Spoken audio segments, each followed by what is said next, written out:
Hey, we got numbers. Look at that. It's Cleveland Moto Podcast, episode number 491. Look at that. Yay.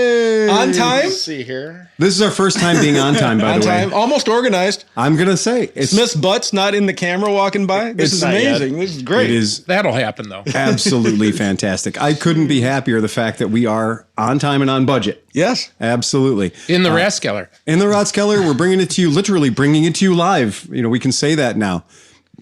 Now, the roll call's a little different tonight. Pay attention, because starting at my immediate left is Kyle Norwood. And Kyle is from Janus Motorcycles. What? Oh my God. In this frozen tundra. My goodness, man. And to his immediate left. Steve Sleepy. And to his left. John McElfrey. No, Chris Smith. You're gonna have to fall asleep and smell bad. Yeah. Okay. Now. I can do that. We're forgetting somebody. Well. Oh, hold on. Sorry. And behind the bar with lighting now. Tom Bennington. We sprung for the extra lighting, apparently. Yeah. So it really does. I was just looking at our new confidence monitor. It's super, super fun. As always, folks, you can chime in and let us know what you're drinking, what you're imbibing with tonight. We always like to know. I'm having a Yuengling traditional lager in the very patriotic red, white, and blue stars and stripes can, because when you think of American beer, you think of Yuengling. And what you having, Kyle? I've got a Hazecraft Hazy IPA by Great Lakes. It's pretty tasty. Can't go wrong with that. Sleepy, you still doing your athletics? I'm having one of those, but I left my special sauces outside, so Pete's going to have to grab them because they were out there chilling. They are out there chilling. Yeah. So right. The bonus elixir of life. What you drinking over there, I'm Chris? also having a Great Lakes Hazy IPA. A hazy Hazecraft. And Tom, what you got behind the bar? I am on a high noon pineapple this evening. Oh, a long drink. A high noon pineapple. And just for anybody listening in, there are two links. It looks like to the live. One of them is still showing waiting for, and then one of them is actually us. So oh, really? Yeah, the waiting might one, have to actually go back. I can't delete old ones. I have access to edit things, but I can't delete things. I have a way to fix that. Yeah, so you have to go in and delete the 17th. The 17th one is definitely not today. Yeah. Right. But I don't think people would think that was today. I don't think they would think that was today either, would they? I hope not. Would people think that today was the 17th? Well, one of them did have a countdown, and that's the one that is still showing pending. Oh, really? Well, that's interesting. Bear with us, people. We're still playing with this. But it's okay. We can murder things as we're just sitting here around talking about stuff. Well, also, at this point, if you go to a YouTube channel and you're expecting a live, you just look for the red live thing and hit that. It's always look for the red live deal. That is going to be the wrong thing. So yeah, we can go ahead. We can make that happen. Yeah, we can make that disappear so nobody has to see it. Look at that. I just pressed the button delete forever. There you go. There it is. Yeah. I like how YouTube says forever. Forever. It's like it never existed. I like how it's like it gives me access to anything I want. I can upload, obviously. I can do all the edits, do all the stuff, but it's like, oh, delete a mistake? No. No. That is forever, my friend. Yeah. You have to talk to somebody about that. We're going to get third tier tech support on.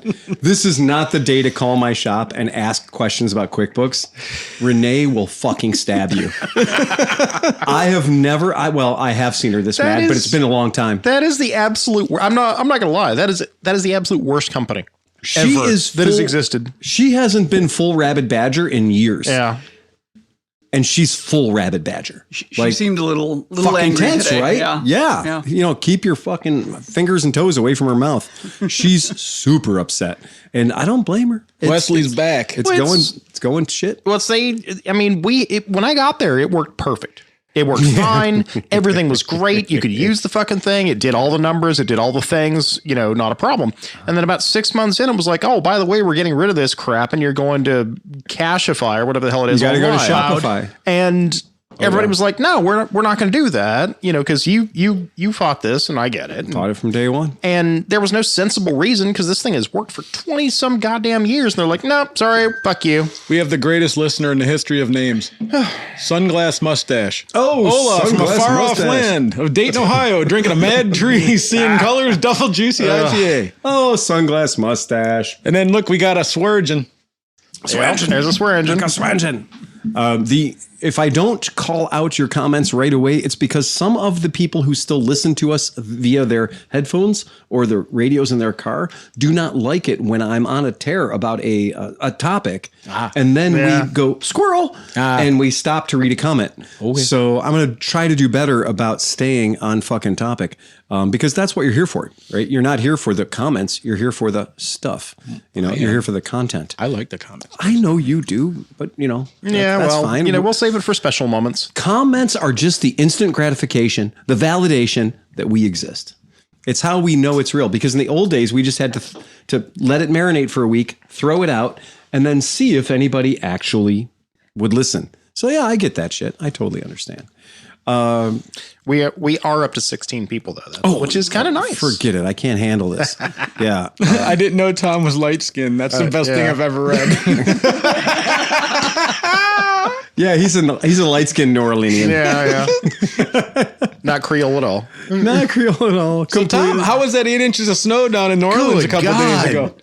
Okay. What? Okay. First of all, he sat back there and we ball busted him hard for talking about a cold night in New Orleans. Oh, yeah. Right. And then, as if to vindicate himself, Tom ordered 8 inches of partly cloudy for New Orleans. Oh yeah, it shut the Days later. It shut the town down for 3 days. They finally they can finally see that the interstates are finally open after 3 days. They haven't flushed a toilet in a week. Oh yeah, because every pipe in New Orleans is frozen. Well, that's standard anyway. That's true. They just piss in the street like everybody else does. All the corpses and the caskets all froze again. No, it literally they got more snow in one day than we have here. Like there's 5 inches of snow outside. Right. It's been snow and ice for 2 weeks now, 3 weeks. Oh yeah. And it's not going anywhere because, well, it was minus 8 the other day? It's just a different kind of thing now. But it got down to the 20s. Right. They got 8 to 10 inches of snow. And today it's 60. Well, again, that's what it does. That's what weather is. Yeah. But there's a joke that the Eskimo people have, the Inuit people have 27 words for snow. Yeah. And in Cleveland, we see like 7 of those, maybe 8 of those, right? Yeah. The other day, I did get that elusive number 9 snow that comes out where you're like, I'm just going to clean the window off my car because it looks fluffy. I'm just going to clean the window off my hand. And then your hand sticks to the windshield. Yep. And you're like, now everything hurts. It's painful snow. And that's that negative 5 degree snow. Yep. I had forgotten that it has to be warm enough to snow. I realized on Wednesday I had to take the trash out at 6:30 in the morning, and it was negative 11. And I walked out the house, just, I dressed warm, but I didn't think about my eyes. And by the time I walked through the driveway, my eyes were freezing. Oh, like it was weird, man. That was a very strange day. It was just a bad time to be. And I have to tell you guys, this really bothered me. It really hurt me to my core because I have not 1, but 2 brand new motorcycles at my shop that I want to ride, and one I can't. I mean, one I don't. Right. So I've got a brand new Indian FTR 1200 that I want to ride. Right. And I've got a brand new Dax that I want to ride. How cool is that? Very cool. Everybody that stopped at the shop has done some. Yeah, it's awesome. I mean, sit on it. It feels great. Come in and check it out. The quality, it's neat. Like I've sat on enough of the clones in the last few years. When you jump on this thing, it's like a whole different level of awesome. Yeah. Like it's a full on legitimate Japanese or whatever. I mean, wherever they're making it, it is quality bike, man. I'm just impressed. Yeah. And you know what else I have to mention? You nailed it when you said, I've sat on every clone. I've sat on the Amigos. I've sat on every, all of. Yeah. Yeah. That's a dirty word around town. I didn't like saying it. Red cat. That's why I said Yeah. I'm not even kidding. That is something around here that we just, man. Have you been on a 3-wheel CT70 clone though? Have you? We call it the Black Widowmaker. Yeah. We've given everything pedantic a really dangerous name. Yes. Hey, look who's here. Hey. In from out of the cold. Grab the cans. They're on the trash can. So having these 3 bikes, 2 I do want to ride, 1 I will probably never ride. Having them at the shop has been like, yeah. And let me guess which one you're not going to ride. That fuck us.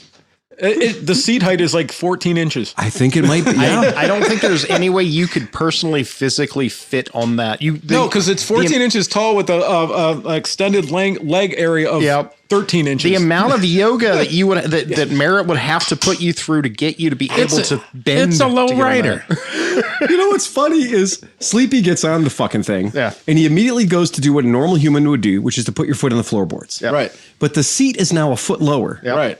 And if you put your feet on the floorboards, your knees are in your neck. Yeah. So you can't do that anymore. So they've installed cafe racer pegs, rear sets, Right. on a ruckus. And the best part is the front pegs, which are just a bar that's screwed into the thing. No, that's a speedometer holder. Yeah. Oh, but it also is a ground catcher. Yes, So it that is. if you turn more than 14 degrees, you Yep. now put a steel pipe into the ground. I don't know how that works. Well, you remember when we were kids and the big wheels went from just being a big wheel to having the spin out brake on it? That's the spin out brake. It's a spark exciter. Didn't somebody do that at the? You were talking about that at the barrel races. You did that. I was riding my Trail 125, the Hunter Cub. Yeah. And because the guy that I bought the Hunter Cub from, same guy, by the way, the guy that I bought the Hunter Cub had also death by accessory the Hunter Cub. And he had put these low engine guards on it, but also would kind of serve as freeway pegs, if you will. So barrel racing, after like the fifth barrel got raced, there's a trench. There's a cut. The cushion, as we say.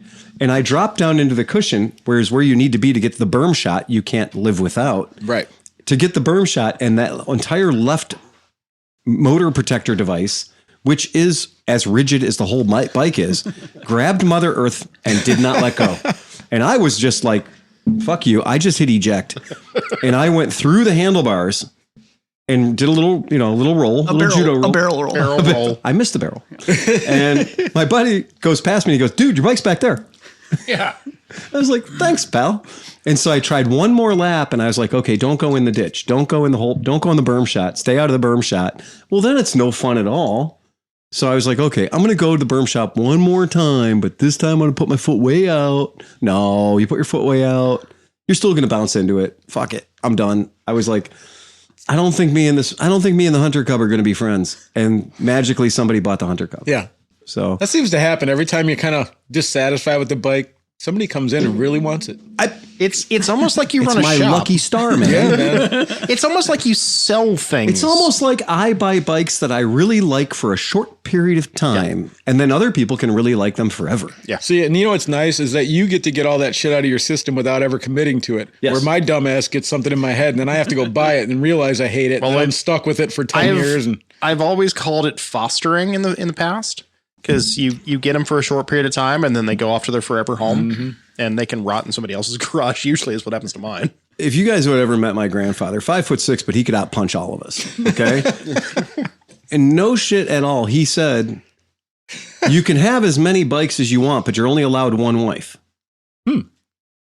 yeah, right. Am I wrong? No. So you take up all your pent up hostility and just go, watch this. I'm going to go fuck that bike for a while. And the other bikes aren't going to get cared. They're not going to get jealous. Right. They just might have a dead battery, but you can fix that with money. So let's just accept the fact that one wife is kind of the rule. Many, many bikes is authorized. Yeah. Right. Yeah. So, yeah. A very intelligent man. Grandpa was on point. Yeah. Again, no, but don't punch him. Don't even try. Don't beep at him. Right. He'll come out with that cancer kazoo. You fucker, get back in your car. Yeah. Oh, yeah. Too bad he wasn't around now. He could have got a job at like Daft Punk or something. Oh, yeah. So, you know, when we were kids being little shit asses, we would take his cancer kazoo and we would change its speed. And so we'd put it back on the counter and he'd go over to grab it and to yell at us. And he'd be like, would you fucker? Would you little fuckers? And we're like, that's good. He's trying to be mean. He sounds like Mickey Mouse on helium. It's all gone. He can't get it back. Hey, Sleepy. Yes, sir. Somebody, what what weed induced non-beer are you drinking? Somebody has asked about this, and I don't know what it is. It's the Eye of the Tiger. This is Blind Tiger. Oh, it's not an Eye of the Tiger. It's the Blind Tiger. It's the Blind Tiger. I figure while we're kind of in a transition and somebody's asking about this, and he's always got some fucked up non-alcoholic weed-induced. Yeah, it's 25 milligrams of fun. And I'll have like 7 of these and it'll be all right. Oh my God. Yeah, that's not my speed, baby. Yeah. I had one by accident because I just thought it was a beer, but you can't think it's a beer as soon as you crack it. Oh, yeah. It lets you know. Yeah. Yeah. I'm like, I think this one's skunked. No, it is skunked. So to speak. I opened it up and I thought for real I had opened up a Rolling Rock because I'd only smelled that level of skunky in a Rolling Rock. Or Heineken. Or a Heineken. Anything with a green bottle. Yeah. Never trust a green bottle. So I want to give you guys an update because we had a lot of people asking about the AIM Expo in Las Vegas. And plans have, migrated, or plans are shifting, plans are changing, which is how it should be. We are staying, for people who want to know, Wednesday night and Thursday night, we will be staying at the Hampton at the convention center or by the convention center. We're only doing that for the free breakfast the following morning because if you've ever tried to buy a breakfast at the convention center, when you do find a bagel sandwich, it's $18.50, right? And it won't be good. So the food pickings at the convention center are pretty fucking bad. So show up there already fed. Do not show up there needing to be fed. Although Parts Unlimited did promise us that they are going to have a coffee station. Okay. Thank you, Parts Unlimited, right? I need to know the guy who's got the bratwurst station, the hoagie station, because when we used to go to the Parts Unlimited or we'd go to the big indie dealer expo, every booth was trying to feed you. Oh, yeah. Their whole goal was to keep you in their booth a little while longer so they could get your signature on that commitment for 200 helmets for next year. So like Fulmer's sitting out there with 7 kegs of beer. Right. And you're like, that can't be legal. And then after the second or third free beer, you're like, this is fine. Yeah, that's great. I don't ever need to leave again. No, but you also still have helmets from I was that going to year. say, how many helmets do you have? You saw them. Yeah. You saw them. I still Believe me, I'm going to probably buy a couple. I still have helmets from that particular buy. I know. Because I went out and looked at James and I was like, he's like, so did you put next year's order in? I said, and then some. Send some. Yeah. Yeah. Back in the day, you could really leverage a company. They'd give you good, thick carpeting to stand around on after a 3-day trade show. Yeah. Which, On concrete. On concrete, which Kromke's finding out right now at the SHOT Show. He's that's what everybody, I remember the indie show, like everybody would want to go out and party at night, which occasionally I did when I was much younger. Yeah. But the other years, it's like when the light shut off at the thing, I hit the hotel and your legs would just be up, just swollen. Please get the blood out of your legs. So we're thinking about getting you a handicap scooter. The Sleepy's knee is with are we wheelie talking about bars. the AIM Expo? We are talking about the AIM let me Expo. put this graphic up that I worked so hard on. There it is. Yay! Look at us. Look at us. We're prepared. We're prepared. It's almost like we do this for some reason. It really is. Well, this event requires a lot of walking. This event, between you and me and Robot and the Misfits, we have a hell of a crew. Yeah, we do. I mean, I'm going to say that again. Misfits and ClevelandMoto. When we say Misfits, we know it's going to be Liza. Yep. Miss Emma? I believe Miss Emma. I believe Jim, Naked Jim. Awesome. I know. He's my dude. This is all cool, right? This is all great. And I'll say it out loud. I wish Knock was coming. Yeah, right? We love Knock. I would love to see Knock. I would love to see Stumpy John, like the whole thing, right? I would want all of them to be there. I forgot how many there are. Right. There's so many good ones. But I think we're going to see Craig. So I'm pretty happy with all the people that are coming. Look, anybody who shows up makes me really happy. Robot's going to be hanging with us. So we're going to have Robot there for people that want to, he is signing breasts. So Robot will sign your, if you whip a titty out, I'm sure Robot will sign it. That's it. Fellas, that counts for you too. Yep. Go ahead. You can get that tattooed later. Would he sign a takeoff Vespa part? He probably would. Yeah, he probably would. He'll probably give a 30 to 60 minute dissertation on how to put LEDs on your bike too. No, actually, that's the one thing I'm hoping to keep him from doing. Honestly, you know what? The worst thing you could do to anybody at this event would be to like literally have him wear a shirt that says like, "Oh, hey, I'm Robot," right? Because that would be like Ron Jeremy showing up at the porn convention and just thinking he's going to see the show, right? You're not going to see the show. You're going to talk to 900 old white men. Yeah. Yeah, especially if you're on. Oh, Gemini. hey, you know, I tried to install those turn signals on the back of my bike, and they didn't quite work on my bike. Do you know why they didn't work on the back of my bike? I'd like to know why they didn't work on the back of my bike. Well, Kyle, being with Janus, you have to talk to so many old men on a regular basis because that motorcycle basically is. I mean, that's a Playboy in a motorcycle package. Yeah, it's pretty wild talking to a lot of the people that, you know, have opinions and don't have one, have opinions and shouldn't. Yeah. All the Janus experts out there on the forum. Right.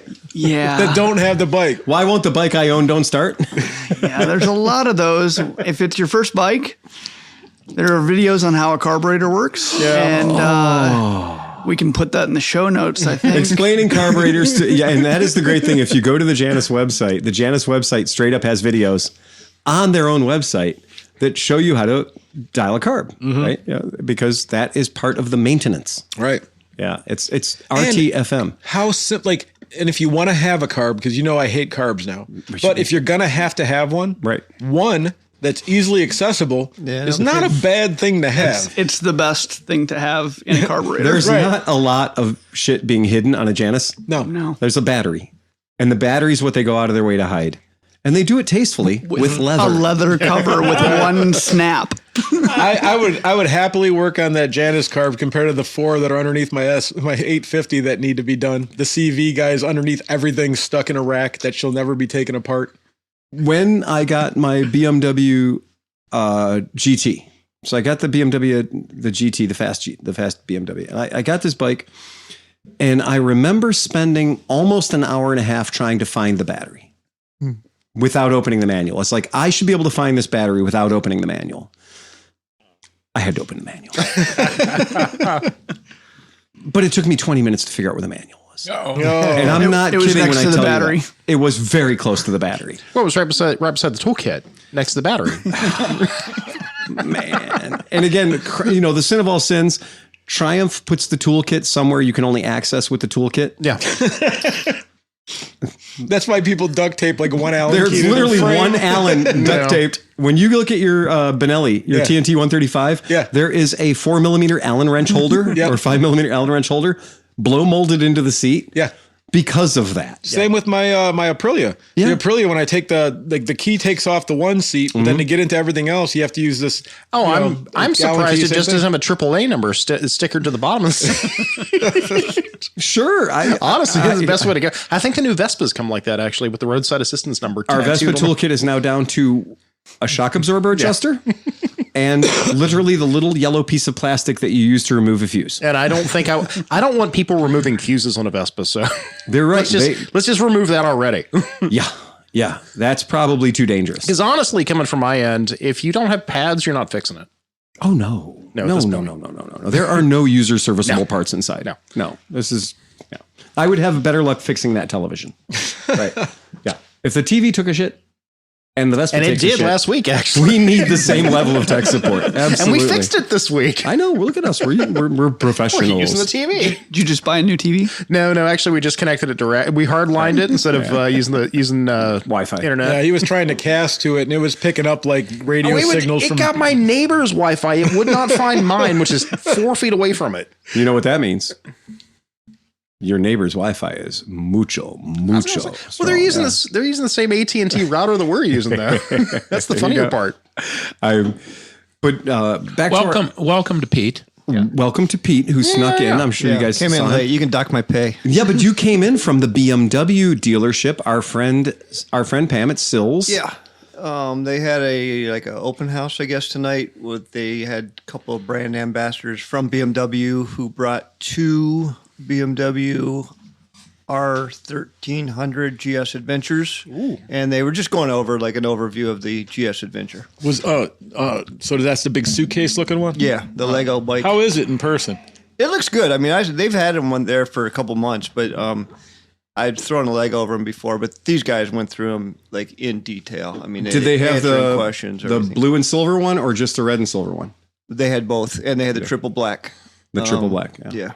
Which triple blacks in the BMW GS lines are usually like the end of cycle before they come out with the next iteration of the GS. This is a green color I find quite fetching. Yeah, that's the more street oriented one. It actually comes in 4 motifs. They call this Karakoram green or something. Yep.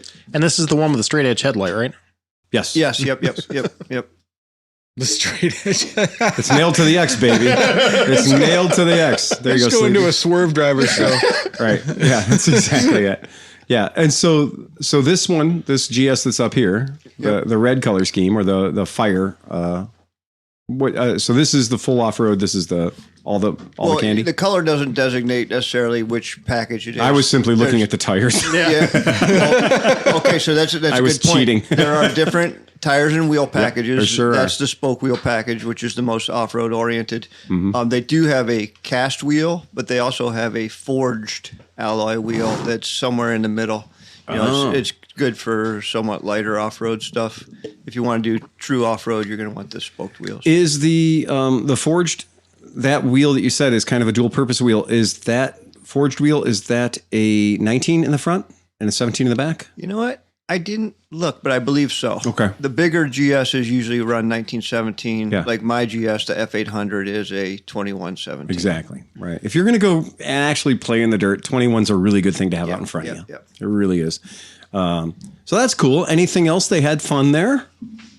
They had a nice turnout, and they gave away some good door prizes. They gave away like a heated jacket and some Butler maps, and Pam gave the history of Sill's shop there. She's 4th generation there. You know Pam well. Oh, yeah. And then there's a lot of moto perverts I saw there, people I know, and met some new people and some people from the BMW club. So it was more of a social event for me. I mean, I was already familiar with the bike, but just something to do on a cold Cleveland winter night. Absolutely. And Sean Thomas, who was the BMW ambassador that was there, he's from California. He was complaining about the Cleveland weather, and I said, this is the warm up, buddy. We bottomed out a couple of days ago. Yeah, really. Not joking at all, too. And for a lot of people that aren't familiar with living around here and dealing with this is when your car is going to take a shit. Yeah. This is My alternator died last night. Tom found out, right? -5 degrees Frankenstein will find the weakest link in your car. Yep. It just absolutely will. If your battery, when you went to start, has ever gone one time, Oh, yeah. it's done at -11, man. It is so true. We at the shop, we have the bike, we have the truck for the shop on a kind of a battery maintenance regimen because we have to move the truck every day to open the front door. The truck is our security system. And I think it's hilarious that sometimes when I go to move that truck, I'll hit the key and the truck will go, "Oh, not today, motherfucker." And I'm like, I'm sorry. You said what? Hit the key again. I'm not awake yet. Yeah, it's Hit the key again and it goes, "I fucking told you once." yeah. And I'm like, "You bitch."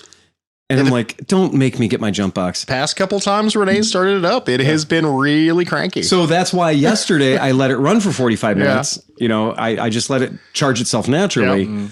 And Well, it only moves 10 foot at a time. it moves 10 feet at a Like time. me driving into Napa to get parts was like the longest it's driven in months. That's why I warmed it up for 45 minutes yesterday. So it would start for you twice in a row, right? Otherwise, asking it to start 2 times in a row is a big ask. It That's was why so, you should have taken it instead of the Uber. Right. Yeah. That's it. Yeah. Well, I think it's funny that you said that's it gets 2 minutes. cranky. yeah. it was so cold. So me and my wife were both working from home. I was editing videos upstairs. She's downstairs in her little office.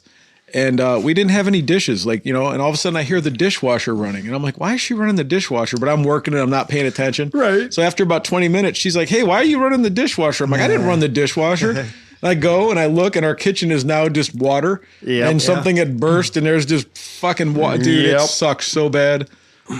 And then, of course, it was like as a meeting was starting. So I'm like on this meeting with like 30 people at Summit, like, I have to go. My dishwasher exploded. They're like, yeah, I'm sure it did.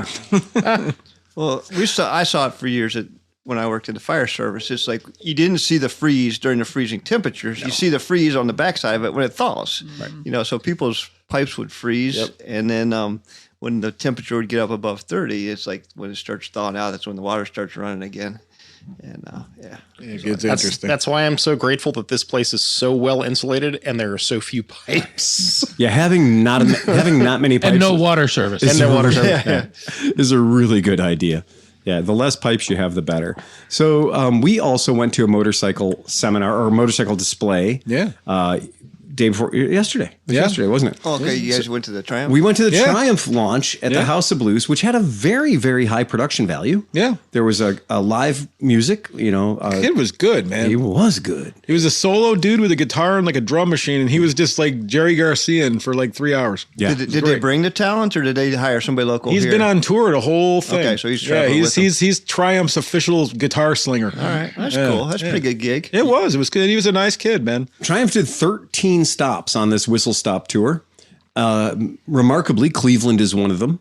That's well earned because our local Triumph franchise, Kirk Compton and the guys from State 8 Cycle and Cleveland Triumph, they've earned it. They have put themselves in the top 5 over and over again. Kirk's been here, or you keep saying he wants to come here? He wants to come here. Okay. He likes motorcycles and whiskey. Well, yeah. And When that's we kinda interviewed- that's kind of what we do. When we interviewed him last night, he had to put his whiskey down to be interviewed. So, I didn't realize that. Well, whatever. He's been in it for a long time. well, he sold you one of your first bikes. He sold Yes. me one of my first bikes. Right. So, Yeah. kind of stands to reason. Yeah. And the fact that when he sold me my first bike, which would have been when I got back from the Army in 1990, my first American bike, when he sold me my first American motorcycle, when I was out, on leave, he sold me the bike. That was a long time ago. Right. So, When you say he sold you your first American motorcycle, you mean your first American in America? Or? the first motorcycle I ever purchased in the United States. Okay, so it wasn't Harley. Right. No, he sold me a Honda CB750. But it was so funny. Like if you think back to before the internet, right? Like it was like where he worked, which we're not going to whatever. But We can say. Oh, okay. He was operating out of an Amish village called Worcester, Ohio. And if you live there, you pronounce it Worcester. Yeah. So it's an Amish village. It's an Amish community called Worcester.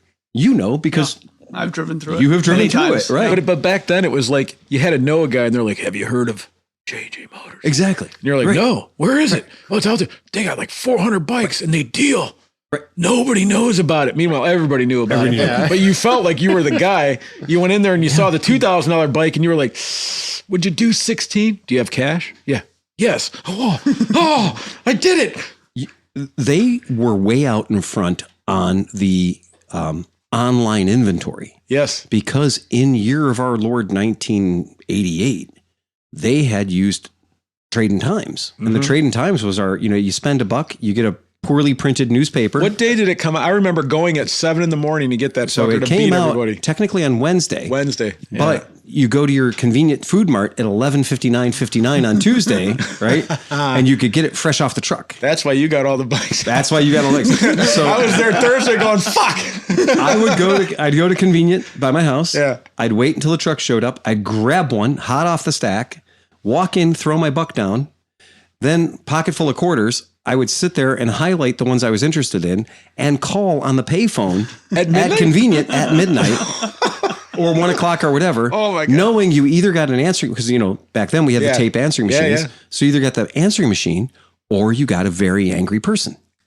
Okay. And I wouldn't be a dick. I'd leave the voicemail, I'd leave the answering machine message, or I'd accept the defeat and make a check mark next to it, call them back the next day if they didn't answer. But if they answered and they were pissed off, I would usually say, I see you've got a 1970 Honda CB750 there. You got a title? Does it run? And he's so angry. They're so angry. And I'm like, it looks like you want $500 for this thing. I've got cash. Yeah.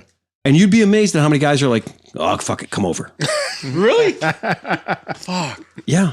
And I bought more bikes in the dark as a result of the Trade-in Times because it was a sore dick deal. You couldn't beat it. Sleepy, have you met Phil? Yeah, that's true. This is why you had numerous warehouses. This is why we got So a you're little the buzz. guy that was calling me. Jesus Christ. Oh, God. Oh, I used to leave the messages on the machine and I'd be like, look, I know it's late, but I'm telling you, I really need to see your bike. I really need to see your bike. Because remember, I've had bikes leaving while I was pulling in the driveway because you missed it by that much. Yep. So being the first guy there, that's how it works. right? And being the first guy there, then you at least you can pass on it with good, with a safe heart. You're like, yeah, that thing, I want that bike, But 90% of the time, the guy puts it up on Trading Times. Back then, he put it up at $750, praying for $5.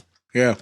And if he had somebody just like that night at $4, he might take it. Man, if I could go back to 19, just for like 5 years, if I had half the bikes I had, and also my recording studio, all my stuff from when I was doing electronic music, I had like all the rolling shit. Yeah. I dumped it all for whatever. Each one of those boxes is like $6,000. Oh yeah, they dropped out, and now they're all coming back. Oh my god, man! So what I wanted to talk about was at the Triumph show, or at the the unveiling, the launch. They did the proper launch thing. They had the covers, they had all the bikes covered up, and they were releasing stuff. They released the Tiger 800 triple, the 3-cylinder Tiger 800, beautiful paintwork, orange, so comfortable. Yellow. They nailed it for a 5'10" relatively fat guy. It was so comfortable. They did get the ergos just right. They did. And everything that we love about, Kromke's not here to defend himself, but everything we loved about Kromke's bike. They made better. It's just better. Yeah. It's got more juice. Yeah, it is more juice. You know what I really liked? They, you can tell that they just didn't go, okay, slap a motor in it, let's go. Yeah. Like the whole windscreen, they have the little side pieces now. They really put some time into probably the aerodynamics to get that sucker nice and highway smooth. They spent some time to make sure you had to buy all new shit. None of your shit. Shit from your. They're following Apple. None of your you Tiger. Think you're going to use the same charger to plug? Nope. No way. None of your Tiger 660 shit. You just got done dressing out your Tiger 660. No, you just said a mouthful, because I've had bikes before that over time you figure out exactly how to get what you want, and when you get it all dialed in, it's like it's a process, and then you're like. Okay, 6 years removed. It's like time to get a new bike. Yes, and it you is. start it all over because none of the stuff transfers, like you said. Your bike went up 50 cc's, doesn't share one mounting point. Yep. Yeah. and costs a third more. And costs a third, yes, absolutely. And you're like, what do I do with this $3,000, $45,000 worth of shit I got? Because you're going to go through the catalog. You're going to buy everything. But I've been in this industry a really long time, and I have heard people say, hold on. I bought this bike from you 2 years ago. I want to trade it in, but I don't want to. You're not going to pay me a nickel for all that crazy crap I bolted to it. And I said, no, I'm not. In fact, I'm just going to take it all off because the bikes look better naked. Bikes sell better naked. Well, but I can put it on my new one, right? Not a chance in hell. Not a chance in hell. Well, do you sell adapters? An adapter for your luggage. Yeah. Oh, you're adorable. You're fucking adorable. No, there's no adapter for your luggage. Come on, man. This is the motorcycle industry we're talking about. Well, the if you're brave enough, the air in the tires isn't even interchangeable. Now it needs a different oil filter. Now, let's be honest. Yeah. The GT body is almost interchangeable with everything over the year. They have technically, in 22 years, managed to only move the holes for the expensive parts. Yeah. This is truth. The middle part of the frame that holds your motor is identically the same. Yeah. The only thing that's changed is literally the well nuts where the accessories go in. So you're like, this is an amazing rack. It's the best rack I've ever owned. I love this rack. I'm looking forward to putting this on my new... Nope. It doesn't fit. But it looks exactly the same. Yes, but it's 3/4 of an inch off. And why is it 3/4 of an inch? Because you can bend a thing 1/4 of an inch. Yep. And they figured out how much you can bend, how much you can't bend. Yep. But put a set of 2020 crash bars on a 2024 bike, and all your coolant will fall out. Yeah. At 70 miles an hour. Because will it save you from a crash? No, it just cuts, it cuts right through your coolant lines. Actually, what I have been told over the ages is anything considered to be a crash bar, and it doesn't matter what it's on. Right. That's the important part. Is it does not matter what the vehicle is. Crash bars are just damage multipliers. Oh, I disagree. You know what's worse though is when not all of them. You know what I hate even worse is when bikes like the Aprilia has like the 2012, the 2014 through 16 or 18, and then the 18 to 24 or whatever, and then you start going through, and then they fucked around and changed the header pipe size. So like this slip out only fit this year, but that year, and then this guy's like, well, what year is it for? I don't know. It's for the Aprilia. You're like, fuck, and the deals, and you end up getting it, it's 4 millimeters too small. It's like, why do they do that? You can conquer that. Oh yeah. If you buy a Royal Enfield prior to 2017, because then they're the same to 1955, Yeah. right? Well, it's like Harley. But you still have to own a Royal Enfield. They're just made it more fail. There are disadvantages to that Which logic. a couple times last night we thought we were looking at Royal Enfields. We did. That was weird. There were a few paint choices that were done. In particular was the Icon. So The Icon series, it's all 6 bikes. yeah, the Triumph 1200 Icon, they went and found that logo. And, I noticed it on my gift bag. In my gift bag with my Triumph coffee mug and my couple of Triumph pins, that one of my pins was the Triumph Icon 1200 gas tank. Oh, nice. Which has this extraordinarily iconic logo that could only exist for a very short while in the 50s. Okay. Now, here's a bit of a problem, though. I noticed that on the motorcycle that the beautiful, gorgeous Icon logo, you can pull it up there, was a sticker. Yeah. And it's a really big sticker. Well, it's weird because the pinstripe is painted. So on the Icon edition, the middle part of the tank is, whatever color. And then the little 1/8 of an inch pinstripe that goes around the outside of that is hand striped. And you can see, because you can see the You can brush see the strokes brush in it stroke. and everything. It's really pretty tasty. Cool. Yeah. But the problem is while you're admiring the hand-painted one pinstripe, your finger is tripping over this giant sticker that has been clear-coated onto the bike. Well, that's the problem. They used a 1.5 mil thick sticker. It casts and then a they shadow. shot 15 layers of clear on it. And then they didn't polish it down. Usually you bury it, then you polish it so it's smooth. So it's even. This one's got like hey, that's a sticker under there. Oh, it is. Yeah. I saw a guy trying to peel one off at the thing, and I was like, don't do that. There's clear coat over that. So here's a question. Does anybody hand paint their logos and pinstripes? Yes. In the motorcycle industry? There you go. Janus Motorcycles does. He does it.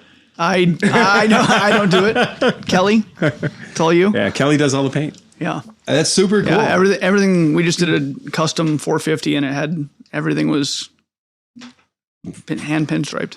So But think about that for a minute. I sold Royal Enfields for years. I watched the video of the Enfield chap, the Enfield guy, wearing a white long sleeve dress shirt, smoking a cigarette, holding a camel hair brush, wearing black dress slacks and black dress shoes, and what is the Indian equivalent of a Rolex. So it's probably a Relax. And Timex. probably a Tomex. Honestly, let's be real. Manufactured by Bajaj. Right. Bajaj works in monsoon. Holding the tank up in one hand, he dips his paintbrush. He admires the tank. And then in one move, he puts 4 stripes on the tank. Yeah. And then he takes a drag on his cigarette, examines his work, and passes to the next guy who puts the letters on. Tell me he had like a 4-inch ash hanging out, because that would have been fucking. I watched that video 100 times because I'm like, this has got to be photo. It's just trickery. It's just fake. It's just a deep fake. But no, it's the same guy. And they're like, yeah, his grandfather did it before him. Yeah, I mean, his grandfather did it before doing him. it since he was 4. Exactly. Right. Yeah. He started on their 125s. Yeah. Right. That was it. He just worked his way up. And the Enfield has so much unnecessary pinstriping on it because it's just a flex. Because you can. It's a flex. Yeah. It's a flex. And that's what it is. You're like, look how much gold pinstriping is on this bike. I'm like, yeah, but it's leaking. Don't let that detract from the paint job. Exactly. As long as it's not leaking on the paint, you're okay. Right, exactly. So at Janus, has anybody ordered like a crazy custom paint scheme? Like, do you guys do that kind of stuff, or is it just you can just pick and choose the colors? And It's mostly the colors, but I mean, we do have some custom graphics that we do. Oh, cool. It all depends. We did a custom bike for Milwaukee Tools. Oh yeah. And it had custom two-tone on it and white walls and their pack-out boxes instead of our saddlebags. So that's kind of cool. Check this one out. I'm going to throw this up so you guys can check it out. Yep. Pete, this is Pete's bike. Is that Pete's? That's not Pete's, but But it's similar. Similar, Yeah. yes. This one's 156. His is like 40 or something, right? Yeah, it's like 42 or Yeah. 46. Yep. So that's that color. Yeah. That's wild. It matches his Jeep Wrangler. All right. Strange flex, but I'll allow it. Yeah. That's a good looking bike. It is a good looking bike, isn't it? Yeah. Yeah, it's a good looking bike. And I was just thinking when I saw this, I was thinking about the last scene of the TV show MASH. when the helicopter's flying away and BJ Honeycutt comes up with this yellow Harley Davidson, this military Harley Davidson that he stole. And like to fool people, he's going to paint it yellow, right? A military Harley Davidson. And he goes up to the helipad, as they're just signing off of a TV show that ran forever. It was a big part of my childhood. And it ended with a lightly stolen motorcycle painted yellow as though to conceal the crime. And so I like old motorcycles that are painted in bright, bodacious colors. Yeah. Right. So I like that. Light blue bikes. I like the white bikes. I like all that stuff. And Janus also, they look great in military green always. I like the 250, but the 450 is really a good looking bike, man. It is a really good looking bike. Yeah. I have no notes on I'm going to this. give a plug too. If you've never been on the Janus website, to go on there and you can build like a custom bike on there. You can pick your tank color, your lettering color, your background or accent color, pinstripes. You can put together some really cool shit on there. Pinstripe the rims, all kinds of stuff, and you can do it all like virtually on there. So Kyle, I know a guy that just bought the pedestrian slicer to put on his Honda Hunter Cub. Yeah, That's right. yeah. They Who's that? Petey? I think I have a picture of it. Oh, you do? We have a box of those. When we were Enfield dealers, I couldn't sell a single Enfield without that number plate, right? Oh. Nobody would tell, like, people were like, you know what it needs? It needs that license plate on the front. And I'm like, the pedestrian slicer. And they're like, I don't know about that. And I'm like, well, it's never been compulsory in the United States, so it doesn't have that same panache or that same sting that the sardonic British humor likes to put on everything. And so I contacted one of the guys that we order parts from in India, like a lot of parts from. And I said, I need to get some pedestrian slicers. I need to get some front number plates. For which bike? For the Royal Enfield. It doesn't matter because they all have the same front fender, whether it's a 350 or a 500. You don't even need to be specific. He goes, okay, great. How many do you want? And I said, A box. 50. And he goes, we can't do that. And I said, okay, 10. And he goes, no. We start at 200. Yeah, the other way. We start at 200. We sell them, like Chris says, we sell them by the box. Gotcha. And the box showed up, and the box was exploding with number plates. No, Yeah. Chris, they were just thrown in there. Yeah. Oh. There was not a piece of packing material. It was just a low grade, like a grade Z cardboard box, a whole lot of tape. And when I opened it up, there were 200 pedestrian slicers, and they were separate from their little bracket that holds them. And you think, how tough could that be? It's a U-shaped bracket. It has threads going down through your, to catch on your tire. And then it has one little bolt that you put through to hold on to the front of it, right? Right. Simple. Bob's your auntie's husband, right? This couldn't be any easier. Not one of them fit. The usual solution was to ignore the holes that they drilled, mount up the brackets, mount up the verticals, put your pedestrian slicer in there, pick which one of the two holes you wanted to use, and then drill your new hole on the back.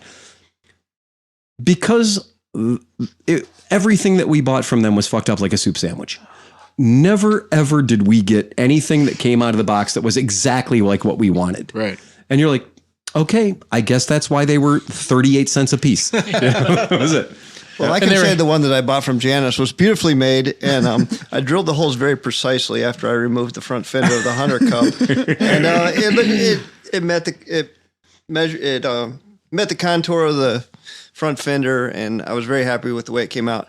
What I haven't decided is what artwork I'm going to put on it yet. So, Right. It's just blank right now. Unfortunately, he put it on before doing the artwork.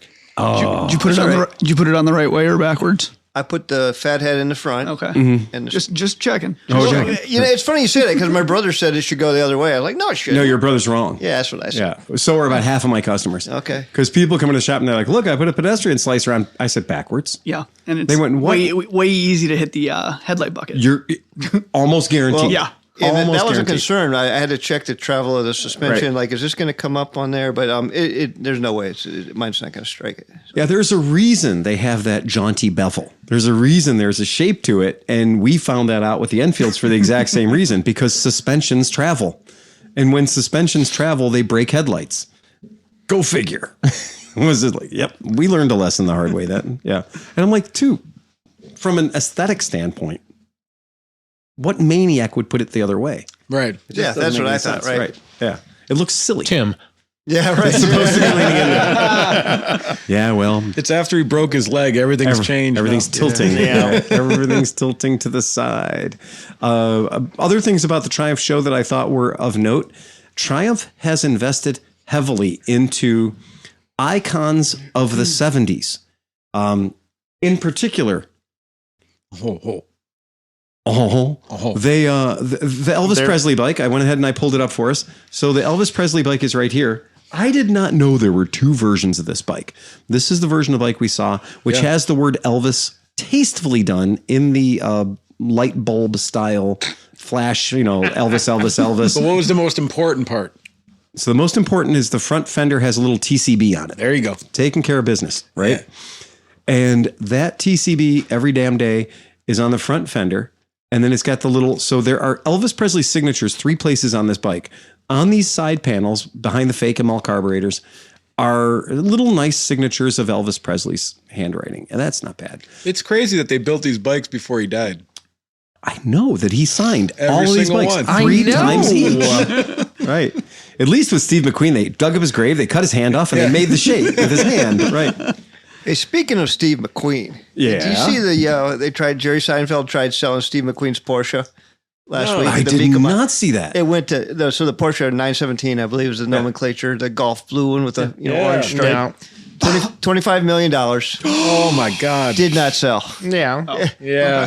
I don't know what the reserve was on it, but it was just last weekend. That is the most iconic Porsche in the world. exactly though. right. Yeah. That's the only reason I bring it up. Is that Meekum?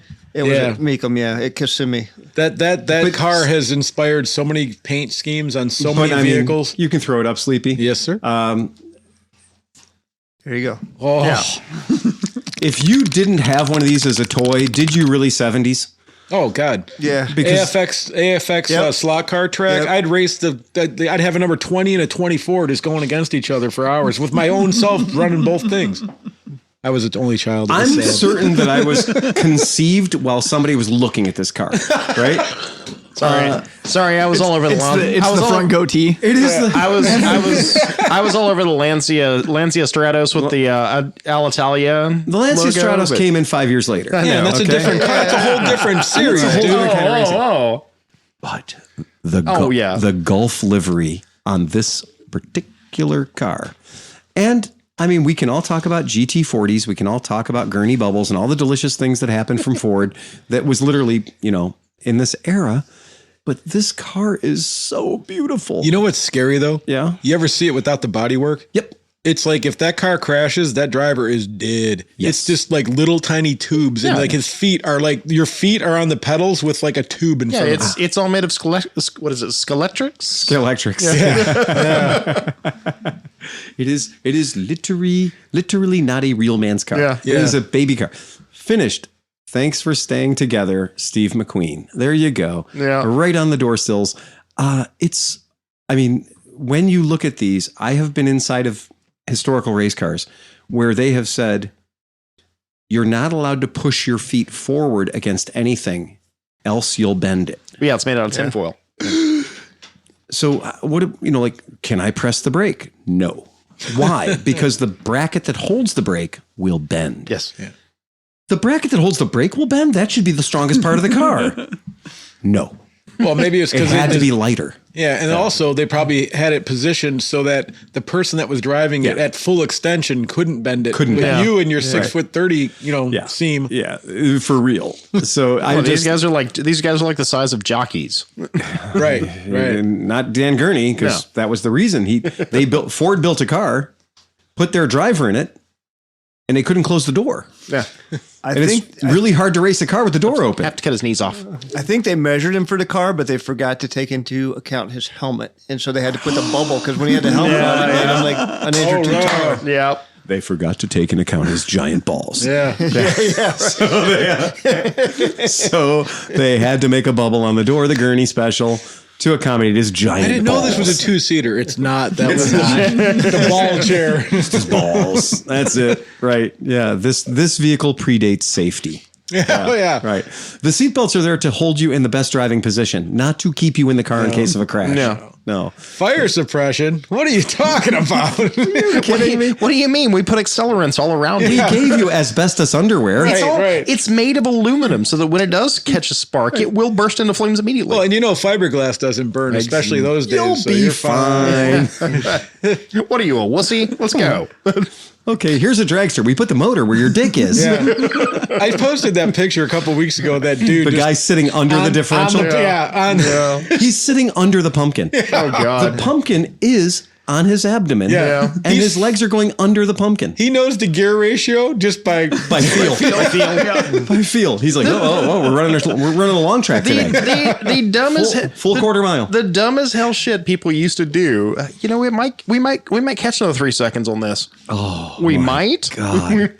when men were men, as they say. I'm thinking gonna men burn- were fucking stupid. I'm gonna burn my dick because oil comes shooting out of the differential at 127 degrees. Right. So now, back if we will to So- the other Triumph. So why we are talking about the other Triumph is I did not know that when we looked at that very tasteful, very beautiful Triumph that we saw at the House of Blues, that wasn't the first draft. Oh, right. This hideous thing was. It looks pregnant. It looks a lot of things. Yeah. Well, first of all, having None of them are good. Yeah. No. Having the, a little less conversation, Jailhouse Rock, shadows on the gas tank and the giant TCB on the side.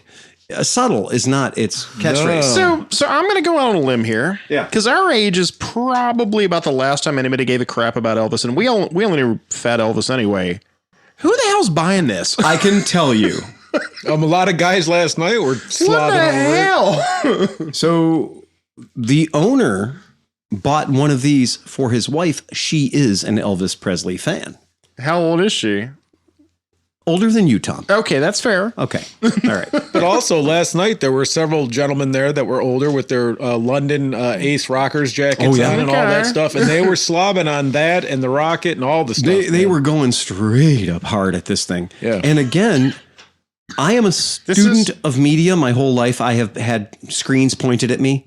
I watched Elvis. I watched Evel Knievel jump many things on the 7 o'clock or 8 o'clock news. Yeah, if you grew up in the 70s, you Right. could. I mean, if you were a kid, Yeah, you couldn't escape Evel it. Knievel. If you were an actual kid that liked shit, Evel Knievel was your guy. I can visually in my head visualize the agony of defeat. Oh yeah. Oh, yeah. Oh yeah. You're right. Yeah, with the the doing skier and the skis Elvis and and falling down everything. and everything else. Yeah. I didn't have to give you anything else. No. Right?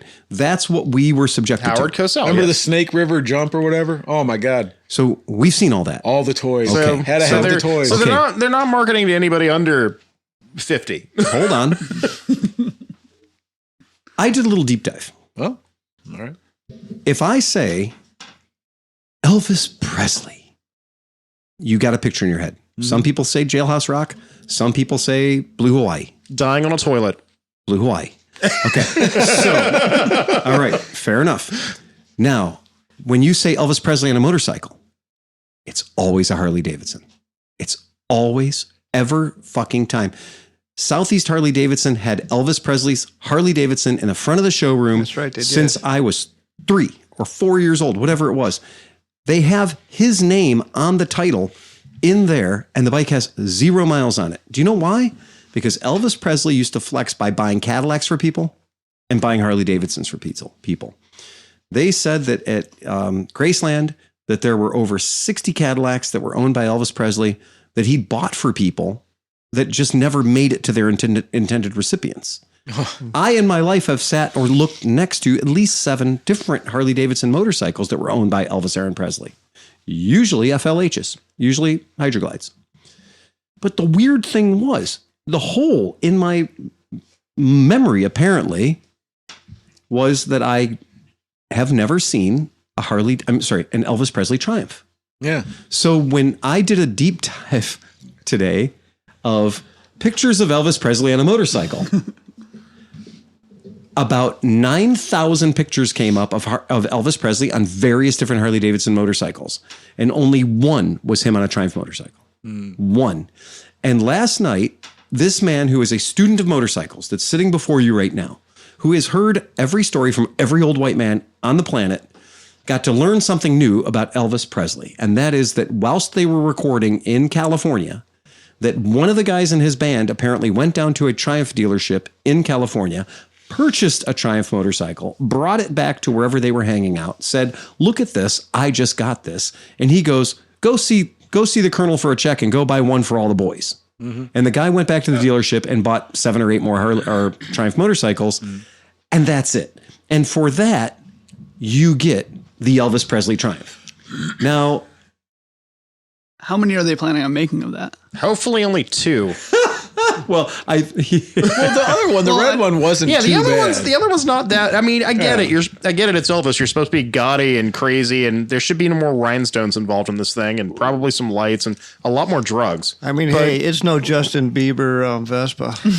I was a little disappointed by the Justin Bieber. We just had to ask about that Scott's Moto adventure. If you look up here, just asked any Biebers laying around. No, there you go. Well, yes, I do. I will send you over to my friend Johnny Chef in Chicago. He has a number of Biebers. I think he might even have a still fully Biebered Bieber, not the de-Biebered versions, because I know that Johnny also got a bunch of his Biebers and de-Biebered them, and put all the White Sox, the Red Sox, the Blue Sox, the Black Sox, all the different sports teams. He put them all, emblazoned them all with the different colored stockings. Blue Sox. Because that's what I want to say. The blue stockings. I think my biggest problem with the Bieber was it wasn't ostentatious enough. Like, it should have been more. Bedazzled and crazy in it, and it was just kind of bleh. Yeah, so if you want to throw this picture up, here's a picture of Elvis Presley in a Triumph. Oh, wait, he's on a Harley. Shit. Fuck, missed it by that much. But that looks like the Speedmaster from last night. He's Triumph adjacent. He's Triumph adjacent. Yeah, okay. Well, there you go. So you can find pictures of Elvis Presley in a Triumph. No, actually, I'm poking fun at them. There are actually several. Most famously is this one. I'll pull this one up just so we can see it real quick. Right quick in a hurry. There's a picture of Elvis Presley on a Triumph motorcycle. And I will tell you that in this era of Elvis Presley's life, it's clear he does not know how to ride a Triumph motorcycle. He's looking down at that throttle and he is mystified. I'm not sure what's going on here, but Elvis found the wrong time to stop that motorcycle. For those leather boots and the fancy jeans he's wearing and that bodacious belt buckle. He's in the fucking desert and he's going to stop in the only puddle. That's exactly 300 miles. We need to make it look like his shirt has never been cleaner. That shirt came out of the box 5 seconds ago. He's got a giant turquoise bracelet on his left wrist. And he is looking at this motorcycle like it's filthy and I want off of it. Look at his hair, too. It's styled. His shirt isn't dirty, but his pants are slapped. I don't think he rode to the scene of this picture. No, because look at the tank. The tank is covered in mud, and everything above the tank on him is not. I think the dirt on that motorcycle is 5 years old. That could be. I think that patina is paid for. Steve McQueen got dirty, and then Elvis came and I think that's Steve McQueen a patina. Yeah. Steve McQueen wheeled past him and got him dirty. That's what happened. I think you're right. But I do think this photo is staged because this person is not as dirty or as wet as the bike is. Yeah, no. And if you even everybody around him is. But if you even drove into that puddle the 6 feet that he's into it with no front fender, your entire chest. He'd have schmutz all up his face. Your entire chesticles have been covered with muddy water. There's no way you get away that clean. I'm sorry. This is a staged photograph. Yeah. Sorry. That's an astute observation, Unky. And the moon landing is fake. Are you going to tell me that his surfing in Blue Hawaii wasn't him either? It's awful, man. That is awful. I was able to search the internet long enough to find a picture of him pushing it into the hole. So it does corroborate my story that, in fact, he did not ride that motorcycle. The scene of the crime. There it goes. There's a picture of him pushing it into a hole. I like to imagine he was a really fun guy. His boots are clean. Yeah. His boots are literally. He's in the middle of a dirty desert, and his boots are freshly polished. I think you don't see the helicopter that dropped him off to the left. That's why he's got the big belt buckle to hold on to the front. Yeah. The big belt buckle's full of cocaine. Yeah. That's just it. Come on, man. That's not the only motorcycle we saw last night. We're pretending that we're selling this. We're selling the whole thing short. No, it was good. What was the one with the car engine in it? This guy right here. There it is. There it is. The Triumph Rocket 3, 2.5 liters of fury. You know what? It didn't suck. It didn't suck? I actually thought it was pretty cool. We can totally build the Diavel. That's a muscle bike, man. I mean, you can build the Diavel. This is way more than a Diavel. You know, I don't know what the weight is. It has to be 700 pounds, 600 maybe or something, but it didn't feel that bad at all when you sat on it. So Sleepy brought up an interesting thing. He goes, okay, so let me get this straight. The motor, the air goes into the left side of the motor and comes out of the right side of the motor. And it's absolutely true. The left side of the motorcycle, which is very rarely photographed, is the intake. Right. And the right side of the motorcycle is the sex. You know what that tells me? That tells me that when you ride that bike, your right leg comes home tan and your left leg comes home freezing. Is the giant oil tank over the left-hand side still? Because there used to be this huge, obnoxious oil tank. There you go. No, they did. I mean, it's a pretty. If you want a muscle bike, it's a pretty looking bike. I can see the guys in Australia just slapping each other over. Oh this yeah. thing. And what I can tell you is I have ridden both of these. I rode the 2300, the original Rocket 3, and it was huge. It was a Boss Haas. It was ridiculous. And every part of it was comically over enlarged. Yeah. So like every cover had another cover on it, right? It had chrome intake enhancers that went out a solid 3 inches from the side of the motor. And you're like, why is that even there? If you look at the back of the tailpipes on this, they do have like 3 or 4 different concentric rings just for no reason. Just to make it look more like ringy. Well, it's, the only thing that comes to mind whenever everybody tells me about a Rocket 3, and I don't care what year it is or what model it is, wacky racers. Yeah, that's all it is. It's just there's no reason for this. It's another kind of a car motor in a motorcycle is what it is. I do like the fact that it's an inline. I think that's great. Yeah. I think it's a 3-cylinder. I think that's great. Yeah. I think it's a hell of a lot nicer and somewhere an MG is missing a motor. Yes. Yep, that's right. That's exactly right. But anyway, we did figure out that if you parked the Evel Knievel next to the Elvis Presley, that they would get drunk and burn your garage down. Yeah. Collectively. How do you keep the Evel Knievel from jumping things when you're not near it? So every time you go in the garage, does the Evel Knievel have more broken bones? Right. Mm-hmm. It's just. And how long until it punches a cop? So as a pseudo Triumph guy, they did the Elvis Presley and they did the Evel Knievel and they've done the obnoxious Rocket, whatever the hell number 3 now. They haven't done a Jubilee. Well, I think that they have. So I have owned a Bluer Jubilee. Okay. So Triumph in its history has done several Jubilees. So they've done them in the Hinckley era and they've done them in the Coventry era as well. So when you talk about Triumph Jubilees, there's more than one. Yeah. Because, in England, what Tom's alluding to is that they tend to worship the Queen. Yeah. Oh, yeah. And so they have Jubilees every so often. Right. Well, and why would they sell that in the States? They wouldn't, right? Because they're actually really attractive. Because they tend to be pretty bikes. Okay. Yeah. And they tend to be they're bikes. pretty. And like they're complete. The 76 that I worked on was complete garbage. They tend to be pretty. But the collar was brilliant. Yeah, they tend to be nice. And the Jubilees tend to be that kind of a thing where when you see the motorcycle, you're like, oh my God, what's that? And you're like, oh, it's the Jubilee. And they're just celebrating the coronation, the anniversaries of this. This is the silver. This is the Silver Jubilee. So the Silver Jubilee is this bike, and it's real pretty. It's a really nice. It's really nice paint scheme. Like that. Really cool. Yep, to me, okay, give me that. Don't give me an obnoxious Elvis bullshit thing. Give me this silver blue. Oh, sure. Well, to Triumph's credit, Phil, if you can go to the Triumph site in a minute here. The colors that they came up with for the other ones, man, they're getting kind of bold with the colors, but they're killing it. That white, blue, and orange one. I built a 50% airplane that was white, blue, and orange. The same scheme, and it was. I loved it, and I saw that bike. Really, really cool bike, and that was a Speed 900. Speed 900. 900, yeah. Not Speedmaster or Speed 900. Yeah, something 900. It's on the site. I was on it this afternoon. Yeah, but they do a good job. You were at work this afternoon. Oh, I had lunch. I'm allowed to eat, man. Yeah. Jeez. Okay, Triumph, you got to work on your fucking site. Yeah, the site's a little annoying. Your site sucks. I want to see the motorcycles I want to see on. I don't want to click on things that you throw in front of me to make me click. That I do not like that. That is not bueno. They have the special editions and all that stuff. Yeah, it's hard to find it. And you have to go and if you get stuck on a model, then you have to go all the way back to the motorcycle thing and then flip through it. It's a pain in the butt. Yeah, that websites needs by work. Lucas. Well, it does. It really does need some work, and they're not making it easy on you, not at all. Because I know exactly what I'm looking for, and I can't find it. Yep. Right, and that's what sucks. Because I'm like, okay, it's a Speed Twin. Is that a modern classic, or is that a roadster? Yeah, I don't know. Fuck you. Fuck you. Is it a modern classic Sleepy or is it a roadster? All right, sorry. Okay. Sorry, I brought it up. Let's move on. So what's a fucking roadster? Anyone want to tell me what a roadster is? I don't know. Because apparently the new Trident 660 is a roadster. Right. Right? The Speed Triple is a roadster. That's a fucking Street Fighter. Right. Right?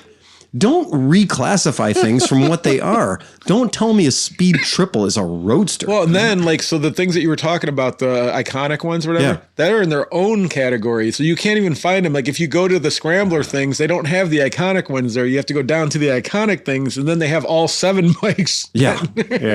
It's just, it is so fucking, like, that website is designed to trap you. Yes. You're just like, oh man, okay, you can throw it up now. There Sneaky. you go. Yep. Look at that It's guy. a long way. That's a good looking It's bike. a long way to get a 1975 Le Mans paint job. That to me screams, what is that, BMW M3 from the early 80s? That's That's just an M logo. Oh, I know. That's not even the whole car. That's true. That is just the M just the logo, logo. off the back. Yeah. That's not even the whole car. Yeah. I would like to have my entire motorcycle painted in the theme of an Alfa Romeo crest. Give me a snake. Yeah, that's it. Ooh, snake. A snake. Snake. Yeah, I liked it. I like that I color. know, and it's cool. Oh, yeah. It's cool, and it is that idea of you make the bike interesting when you offer like 17 different colors. To the gas tank and stuff. Well, that's the thing. There's only one painted part on that bike. So for them to make the different models, they just slap a tank on it. We were talking about, like, I can't stand the black color of the Indian flat tracker, the FTR 1200. Yeah. I'm like, I got fucking any color, but boring. Yeah. Right. Black is just what color paint isn't. And if you actually ride a motorcycle that's flat black, you're going to hate it in 5 minutes because if you have a bug on it, you're screwed. You're done. Yeah. It's done. And because I don't like to wash my bikes ever. So my point is, like, white paint looks pretty good. Thank you. Tom cleaned up a white bike that was just like under my truck for hundreds of miles, right? It was just salty, filthy, nasty. But it didn't look that bad. Yeah. Right? Because it was white. And you're like, okay, you can kind of get away with it. That's why fleet vehicles are white, law enforcement white, because they look pretty good even when they're filthy. Get a black vehicle and it is only clean while you're cleaning it. Right. Like, because the second you stop cleaning it, it's not clean anymore. But you know what's funny? Like usually when I buy a car, because I just buy cars for transportation, I never get to choose the color. you don't of the pick car. the color. I'm buying the lowest mile piece of shit I can get for whatever amount of money. So this Hyundai I have is black, and it has enough dirt on it now that it's just looked the same for about 3 years now. It hasn't changed. Right. Because you've collected the right amount of dirt. Yeah. That more or less won't be obvious. And it doesn't look abused or anything. No. It just doesn't look cared for. It just looks dirty. Yeah. It's a dirty black car. Yeah. Yep. But meanwhile, when you try to sell, like, the hardest thing in the world to sell is a black Harley Davidson. Oh, geez. Because a black Harley Davidson by default must be clean, even in like the weird motorcycle genitals region. So Harley Davidson people will go up to your Harley that you just got done cleaning, that you diapered and like went through the whole damn thing. And they'll be like, shame you couldn't detail it. I'm like, I spent 6 hours on this cocksucker. Right. And they're like, well, I got a girl, I give her $250 and she does it right. How frequently? I've been to once a month. Yeah. I've been to a guy's house where he had this lift and all this. I'm like, oh, you work on your bike? He's like, no, I just clean it. I just clean it. Yeah. He had a specific vacuum cleaner that doesn't touch dirt and it's backwards. Right. And that's so the that blower. he can, blows everything off. And, He's got like stock in S1000. Yeah, that's exactly what it is. Yeah, it's these are my polishing towels. Yes. Yeah. They've never ever been looked at. Now, see, I use this brush. It's a soft brush. This gets between the spokes. Then he pulls out another brush. This one goes here. Now, if you really want to get into the carbs, then you got, and there's like 15 different little tiny brushes. You're like, dude, I like to ride.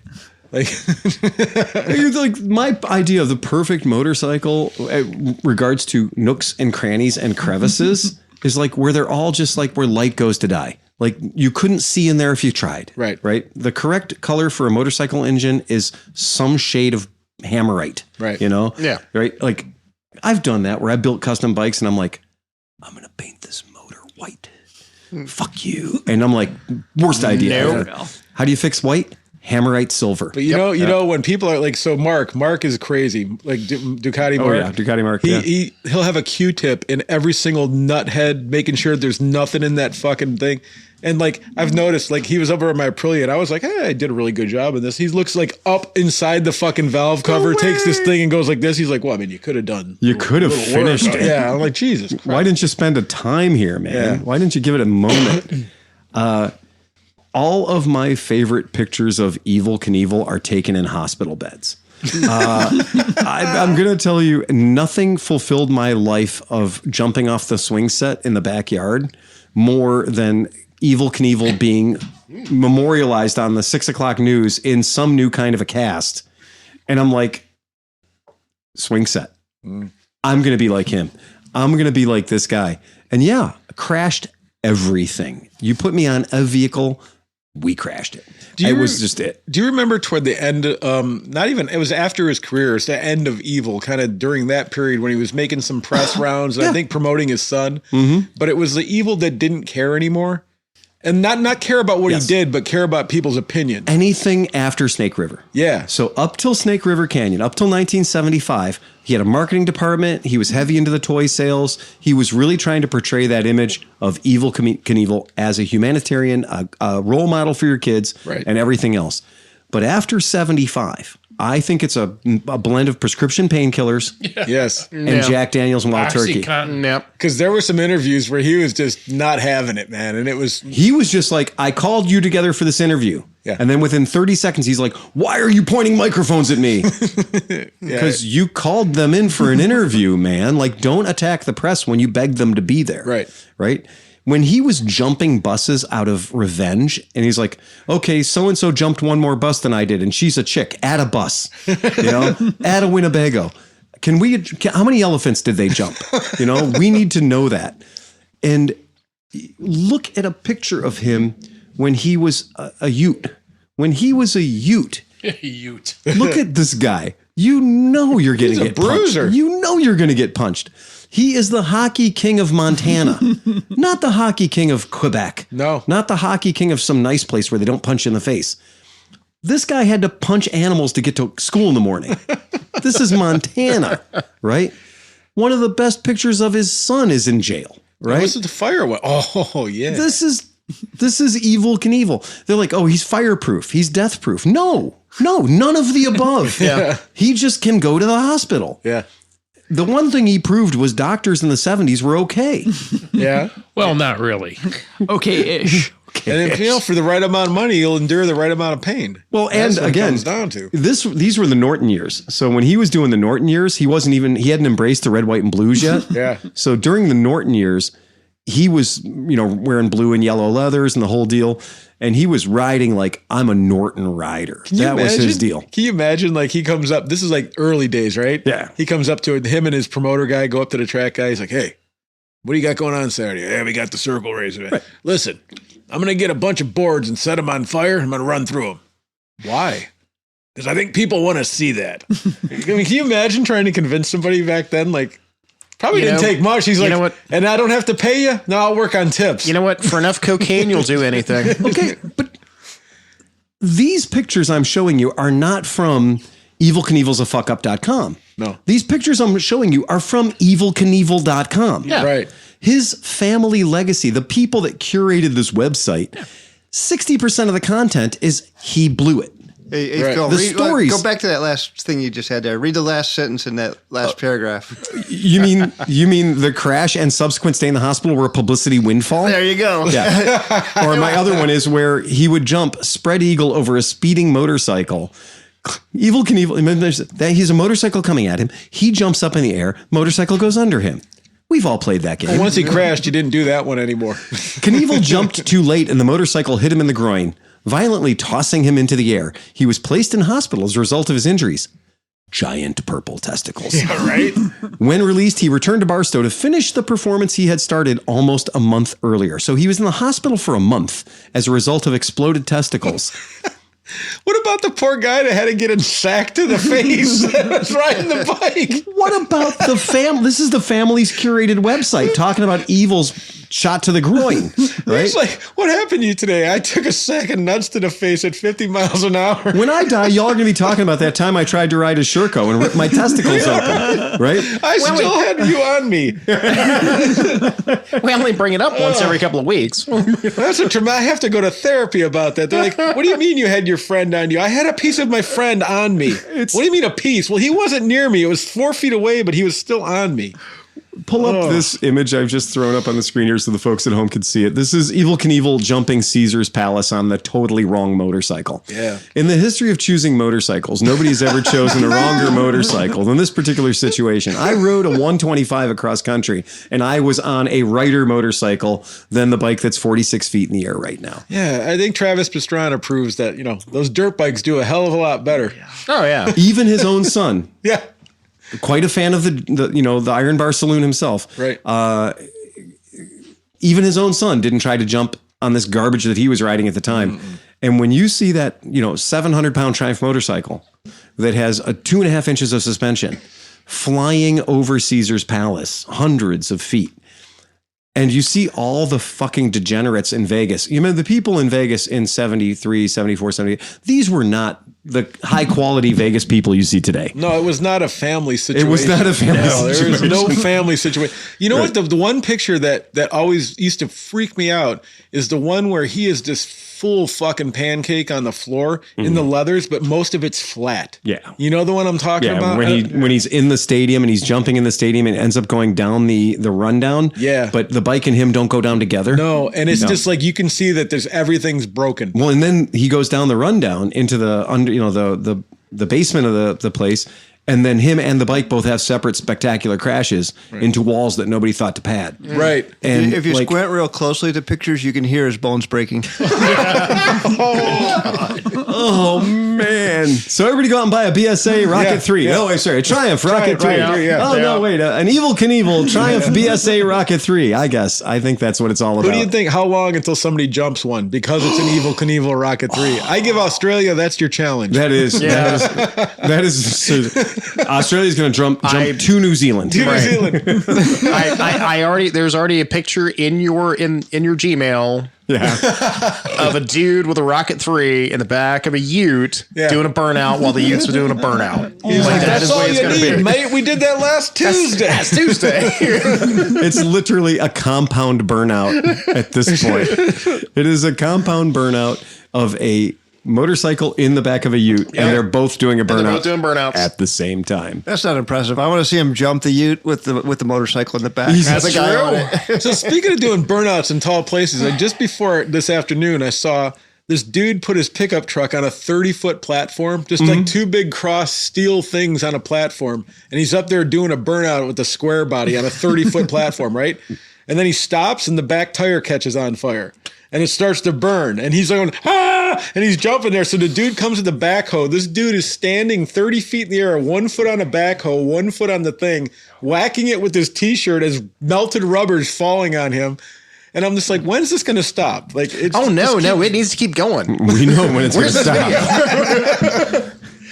Why are you not sharing this video his now? Chest stops moving. Yeah, right. Yeah. Oh, it was when he doesn't fog a mirror anymore, because the stupid in that man's life is going to continue, right, until he's removed from the experiment that is humanity. Yeah. When he permanently unsubscribes from this planet, that'll be when it stops. Yeah. You guys like hate mail? We love hate mail. I'm just sad that the reason why I exist. I'm so sad that Meckle Fresh isn't here. I was going to say, is this general hate mail or is it pointed hate mail? Directed. Anybody who attended or listened to the podcast last week might remember we had a wee bit of fun at Matt Davidson's. Did he send you more naked penis photos? Or Dave Matheson. I mean, we're not sure. You guys ready? Oh, God. Are you reading it or are we showing it? Oh, I'm reading it. No, but am I showing it? No. Okay, that's what I wanted to know. Kyle, you were familiar with this? Yeah. He's familiar with the ongoing saga. Happy fucking Friday, gentlemen. You guys are undoubtedly assholes. But I love to hate you fuckers. I've got a question that I don't believe you guys have ever covered. But I could be wrong. Penis. Given the fact that you won't release all of the old fucking episodes, we are, Matt. Yeah. Settle down, baby bird. Sometimes we have other things to do, and guess what? Phil drops an old one. That's right. When we're busy doing other things to keep the baby bird satisfied, we drop one from the vaults. That's how it works. Right. When we get busier, you get one from the vaults. And this way, This can't possibly be what he's angry about. I'm going to tell you, okay, I don't know. The man seems kind of unstable. what are your experiences or thoughts on Mikuni carbs on Honda Twins that initially came with CVs? Specifically on the 350, doing a very minimalist build and obviously removing the stock air boxes and running pods like a fucking idiot. On a scale of 1 to 10, how big of a world of hurt am I in for? Matt, you're not. This is actually my favorite pro tip. 1, if you run pods on a CV carb, you have fucked the vacuum package up and the bike won't run right. I don't care what it is. Correct. If you have, if you have CV carb, that means there's a vacuum diaphragm. If you remove the vacuum, the diaphragm sheet will go up. Right. Until eventually there's enough CFM, and then she goes up real fast at one time. So it makes tuning the motorcycle almost impossible. You lose the fun altitude adjustment that's built into a CV carb. And basically you go from a CV carb, which is designed so when you give it the full beans, it only delivers enough beans for how much motor you're actually using at the time. That's why CV carbs are kind of amazing. And that's why they're good for civilians who don't know how to micro fucking tune their carburetors. CVs make up for a lot of mistakes. Yay. Now, you want to be Johnny fucking Thunder and you take the airbox off of your any motorcycle with CV carb. So you want the middle of your motorcycle to look like you shoot a dead cat through it, right? Because that looks sexy. Yeah. And then you put on velocity stacks. Okay. 2 things. 1, you don't understand Bernoulli's principle. You just told me. You don't tell me you're stupid without telling me you're stupid. That's how I know you're stupid. 2, bring your bike to me and tell me how bad it runs. And I'm going to say, bring me the shit you took off. How many cafe racers on Craigslist and everything still say, needs a little tuning? Yeah. Just needs the carbs adjusted. It makes me so mad. Just needs a tune-up. Just a little one. So mad that my Thruxton, they took the airbox off and put that fucking British Customs bullshit on it, and I cannot get the airbox back on it fast enough. Nope. Absolutely not. If you got a screwdriver in 3 minutes, you'll have this running just fine. Oh, yeah. So years ago, when somebody presented at my shop with that level of shitfuckery, I said, I'm going to show you how to fix your bike. Because he was telling me about like all this Dime City shit he bought, how smart it was. Yeah. Right? As he filtered not one molecule of air that went into the motorcycle. And he's like, no, this is great. This is totally the setup they recommended. I got the jetting in there that they recommended. Impossible. Right?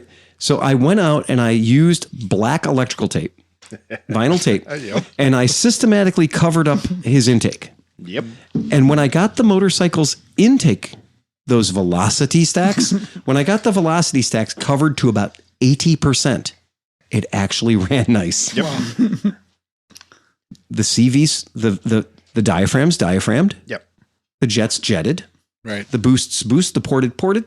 It worked. So you basically created an airbox. Yeah. Well, you have to have resistance on the CVs in order for them to work. And there's actually there's a book I read ages ago. Oh, I can tell you because ages ago. How about this? Was you have CV carbs and you touch the fucking choke when you're not running it, you'll have your whole thing of gas on the floor the next morning. Absolutely. And the mathematics involved basically, if the needle, as you pointed out, you take the resistance value off the front of the carburetors and suddenly you don't have anything to lift it up until you get wide fucking open.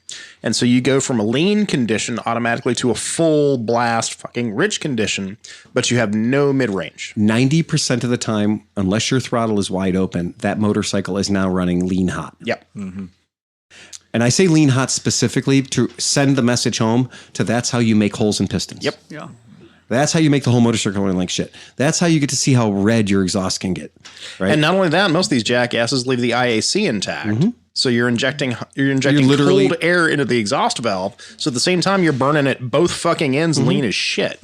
So to answer your question, Matt, yes, I love the idea of chucking my Kunis onto a CB350. Couple VMs never hurt anybody. Oh my God. And the bike loves it. So our guys down in Columbus that race these, and Arma, they love that setup. Like that is a really, really good setup, and it will wake a CB350 up just like that. Best money you can spend. Yep. Because the CV carbs that are being replaced used to be cheap and cheerful. Actually, now they're unobtainium. You have an expert here because the Janus comes with what, a VM24? 24, yeah. So, and it's literally the perfect little round slide carburetor. It is. Yeah. I mean, Nibby makes a really good aftermarket carb. I think everybody in this room has purchased a Nibby. Yeah. And initially we're like, well, $39, $59, whatever. Let's see what happens. It works well. And they work well. They work really well. They actually do work really well. So you don't even need to spend proper Mikuni. Yeah. Because you're probably not going to be flying in an airplane or anything anyway. Because so, even the inexpensive little Amazon, you know, as you point out, the little knockoff Nibbies are great. Mikunis work fine. Now, the if you buy a good one, the good ones are good. Sure. We used to have in Cleveland, we had Carb Parts Warehouse, not Car Parts Warehouse, Carb Parts Warehouse. And Carb Parts Warehouse spoke Mikuni. Like when I needed fantasy jets that only existed in Lilliputian, right? Like lands, like little tiny jets for little tiny motors that made 3 times as much horsepower as they did when they left the factory. Mm-hmm. I would go to Carb Parts Warehouse and I would say, this is the factory jet. This is the hole I need to make. And they would cross-reference it and they'd go, yeah, Kawasaki 440 jet ski. Yep. What? What? Oh, yeah. Dude, this came out of a motorcycle. Yeah, I know. You need a Kawasaki 440 jet ski jet. Well, how could that possibly be what I need? My motor that I'm doing is 125 cc's. Yeah, there's 3 of them. Yeah. Oh, really? And they're stainless steel. The jets are stainless steel? The jets are stainless steel. Why? Saltwater. Oh, yeah. Oh, that's cool. Right on. Right on. Everybody likes shiny things. So no brass degradation. So every time I sell somebody a pipe and I include the jets with it, everybody's like, where'd you get these silver jets? I'm like, oh, they're stainless steel. So does that database live anywhere or did it die with the I have no company? idea. Damn. I have no, dude, it wasn't even a database. It was Tim. Oh, No. his brain. there's- It was fucking Tim. I dropped a box of Tic Tacs in there one time. He counted them before they hit the floor. You know, you just nailed something. That's sad. Like that's going away. Well, like that's- Tims aren't going to be around. I was too much talking. anymore. I was you know? Neither talking are to the, carburetors. I was talking to the. That's true. To the Uber driver earlier, I was talking to him, and I was talking about the alternator, and I said, "Yeah, the problem is I can't just take the alternator to bop down the end of the corner and have him rewind the core, because it's easy enough. You change the 3 pieces, and suddenly your alternator's back up and running. Yeah, but I literally can send you to a guy here in town to rebuild starters that I've been using since I was 14 years old, and he's still in business. Oh. The problem is it will cost you more. Right. Then buying And a new that's one. the other part is I said, I can't get somebody to do this as cheap as I can buy it from Napa. I mean, I used to do pre-war cars. Yeah. So doing a starter, a generator, doing a generator in a pre-war car, doing a starter in a pre-war car, 6 volts, and every wire matters. Yeah. Right? Every coil, every wire matters. And when I would go into this guy and he'd rebuild it, yay, because nobody's going to sell me a 6-volt 1937 Chrysler starter for less than $400. And he's going to turn it around for me in 3 days. Yeah. Wow. But rock on. But that again is going to be one of those lost technologies where where's the next guy that's going to build that starter? No. Right. Who's the next guy that's going to cross-reference your Mikuni Do you know what his jets? kids wanted to do for a living? Anything except what Dad did. Yeah. And you know what the problem is? Yeah. What Dad does is going to make the money. I mean, the beauty of it is though that with YouTube, Right. Everybody has the access to the information in most situations to where if you really want it, you can do it. Oh yeah, I mean Rick's Moto Electric made me a stator one time for a KZ 440 or something stupid they don't even work on. They're like, "Well, just send us the original stator. We'll make you one." Yeah. And yeah, it cost me, but where the hell else was I going to find another one? Yeah, just because the smart goes into your eye holes doesn't mean it comes out your finger holes. Yeah. Right? Yep. Like there's a big filter between your eye holes and the work. Sure. So there is a little bit of finesse there. There's a little bit of talent in between the two. Yeah. We have, we got those things at the shop. So, official YouTube certified technician. Oh, yeah. Right? YouTube certified motorcycle mechanic. Wait, Phil, what's your favorite phrase? But Robot said. Robot said. Yeah, Robot said. Yeah, that is a great way to find out what your hat feels like to fuck. Yeah, that is really awesome. Yeah. Well, I've made half your turn signals work on your bike that this was not designated to work on. Like, look, I'm a fan, obviously, but the problem is, like, look, there's one thing like picking up a tasty tech tip is great. Yeah. But then, like, straight up creating a religion. Yeah. Right? And you're like, whoa, man. Okay, great. So to answer the question, yes, we approve of the Mikuni VM Totally carburetors. fucking love it. So that answers his question, so he can't say, Wait, There's part two. But wait, there's more. It's part 2 and a part 3. Is this the hate part? I think we're getting into it. Okay. I know this is going to sound like a Craigslist misconnections ad. It's on my OnlyFans site. I'll give you the link later. Go on. But I really want to get connected with the guy in Iowa that does the crazy ass scrambles. Yeah, we saw him going in and out of barns. Oh, yeah. Like scrambling. Yeah, that was cool as hell, man. With his fucking head like 2 inches off the rafters. Yeah. I mean, there were several times in that where I peed a little. Like, Yeah. I was like, fuck, dude. Like, I thought originally it was just going to go, around them and like through a door or something like that. But No. they had like jumps in the barns. And like, you're like, oh, what is this? Like, is this the world's longest lap? Yeah, it's like an Yeah. 18-mile lap, Yeah. and they never leave the farm. No. Well done. Yeah. All right. Anyway, I really want to get connected with the guy in Iowa because, Iowa's great, that does the crazy ass scrambles. I have been involved with running the Des Moines Vintage Bike Night for the past 8 years. Oh. And I'm very curious to know if I actually know this guy. I don't know. You're in Iowa, which is not Ohio. Well, there's only like 27 people in Iowa, right? But the point is, 34. don't be like everyone else and confuse Iowa and Ohio. Yeah. We're different states. They're shaped kind of similar. Well, they grow potatoes and we Very look like similar. potatoes. Right? River adjacent. Both of them. Yeah. Right? Potatoes? Potatoes. Iowa, right? Iowa potatoes? Corn, dude. That's Idaho. That's Idaho. See, he doesn't even know where the fuck Iowa is. I couldn't tell if he was put on an act or not. I only know about one plant. Okay? Leave me the fuck alone. You know, I had the option to go to Iowa last month, and I went, why the fuck would I go to Iowa? For the potatoes. I mean, the only That's an answer. You're gonna watch. They probably have CH potatoes in fucking Iowa, dude. I mean, what's funny? the only reason to go to Iowa is to get out of Nebraska. Right. That's true. Because it is a tasty exit from Nebraska. You know what the best part about all this is? You had show notes. I do, and we're still on it. It's okay. I got graphics, We're good. man. I spent 5 minutes making graphics. Hold Damn on, it. hold on. Iowa, Ohio, Yeah. 4 letters, Yeah. vowels on both sides. Yeah. You managed to add a letter and follow the vowels on both sides rule. Sure. And you did, I travel all over the world and meet people like, oh, yeah, Ohio. Nobody's ever said, is that where the potatoes come from? Yeah. Oh, no, I've actually heard that before. You have? I have heard that before, yeah.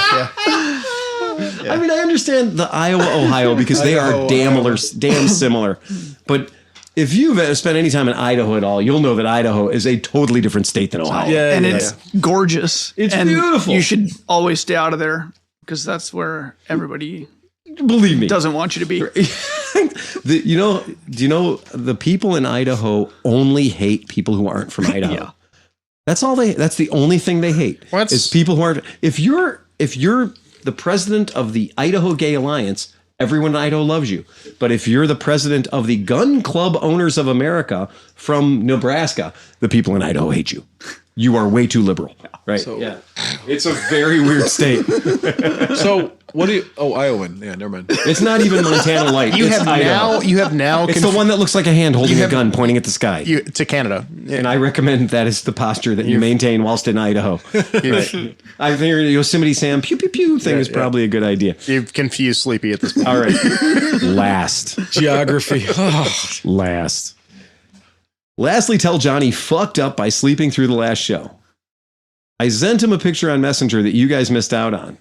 Oh, And this is how we got in trouble with this guy last time. So Yeah. we're not going to fall into that trap yeah, again. right. If he's sending Johnny I dare dick you pic- to put this picture on your internet. If he's And sending now Johnny he did, dick and now pics, he's, I don't now he's know. mad at us. This time it was his balls. That's what he did. He only sent it to John, so Right. we'll never Yeah, that's a know. big Steal old John's hairy- phone. yeah. So as a little reward, if my question is answered, we will get back to the old times. No, the old times got me in trouble. Fuck that. Hope you gentlemen are doing well. Cheers, gents. Yay. And go fuck Thank you. yourself. And go fuck yourself. Yes. Thank you, Matt Davidson, who starts out balancing the tight wire between love and hate. Man, if anybody needs lithium, it's probably him. I'm going to say, I have met strippers that didn't swing this hard in a relationship. Just massive. Very. Well, since we have Kyle here, did you want to jump to that story a little bit? hell yeah. So let me put my graphic. Are you ready? Throw up the graphic. Look at that. All right. Okay, so how long have you worked with Janus? Almost 3.5 years. Almost 3.5 years. And primarily, you're building bikes. Yeah, so I built over 300 of the 250 Halcyon. Well, Halcyon and Griffins, and then the last of the Phoenixes. Chris is still telling people about the 7 Benelli TNTs we made him prep. he's like, Phil, that shit is not easy. Don't tell people it's an easy job. That is not easy job. You built entire motorcycles. That is fantastic. That is great. And that's a fun job. That's cool. It's fun. Life-size Legos. Yeah, I mean, it's definitely interesting. Like when I first started, it was just me and one other guy. Mm-hmm. And literally you and one other guy. Literally, like he was building all of them in general. He was building 100% of the motorcycles. And then they were like, "Hey, we're launching the 450s. Yeah, we need somebody." And so I came in, and the first full year was like 2022.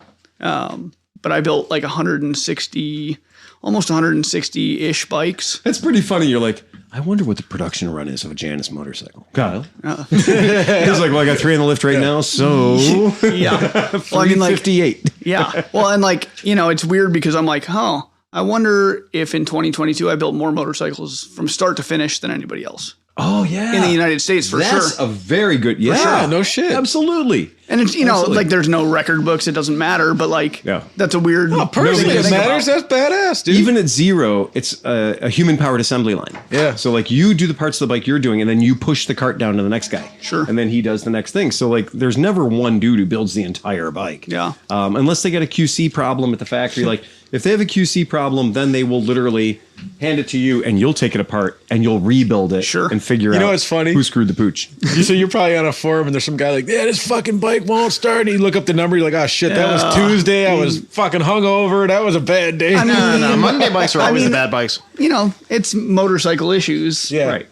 Drinking sometimes goes with motorcycles. But it's got to be nice though, because I have had the exact opposite experience. I put together a lot of bikes, but mine are all dirty and broken and fucking rusted. Like it has to be nice just to put new shit together, man. It really is. Like I've got 35 bikes in my storage unit. Oh geez. And they're all dirty and grubby.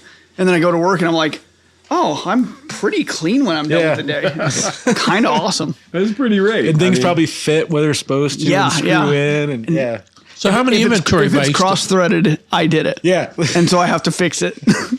So how many inventory bikes does Janus keep on hand? It varies. It depends on what we've because we're doing 250 trade-ins towards 450s. And so it depends on how many used bikes come back towards 450s to sell. But meaning like brand new inventory. Brand new inventory is slim. super slim. I mean, I would say, it's less than 20 bikes a year. They sent out a packet to, I know I got one, for potential dealers. And in the thing, it's, beautiful packet. Packets, like dealer packets are really cool. They're like, these are the hopes and dreams of our company, my friends. You can be a part of this operation. Just sign your name for 6 motorcycles. And I got this thing and I was like, dude, this is cool. But, Janus is not a big company. And to throw down a chunk of change. 6 Jani is not 6 Vespa 150s. It's 6 stacks, right?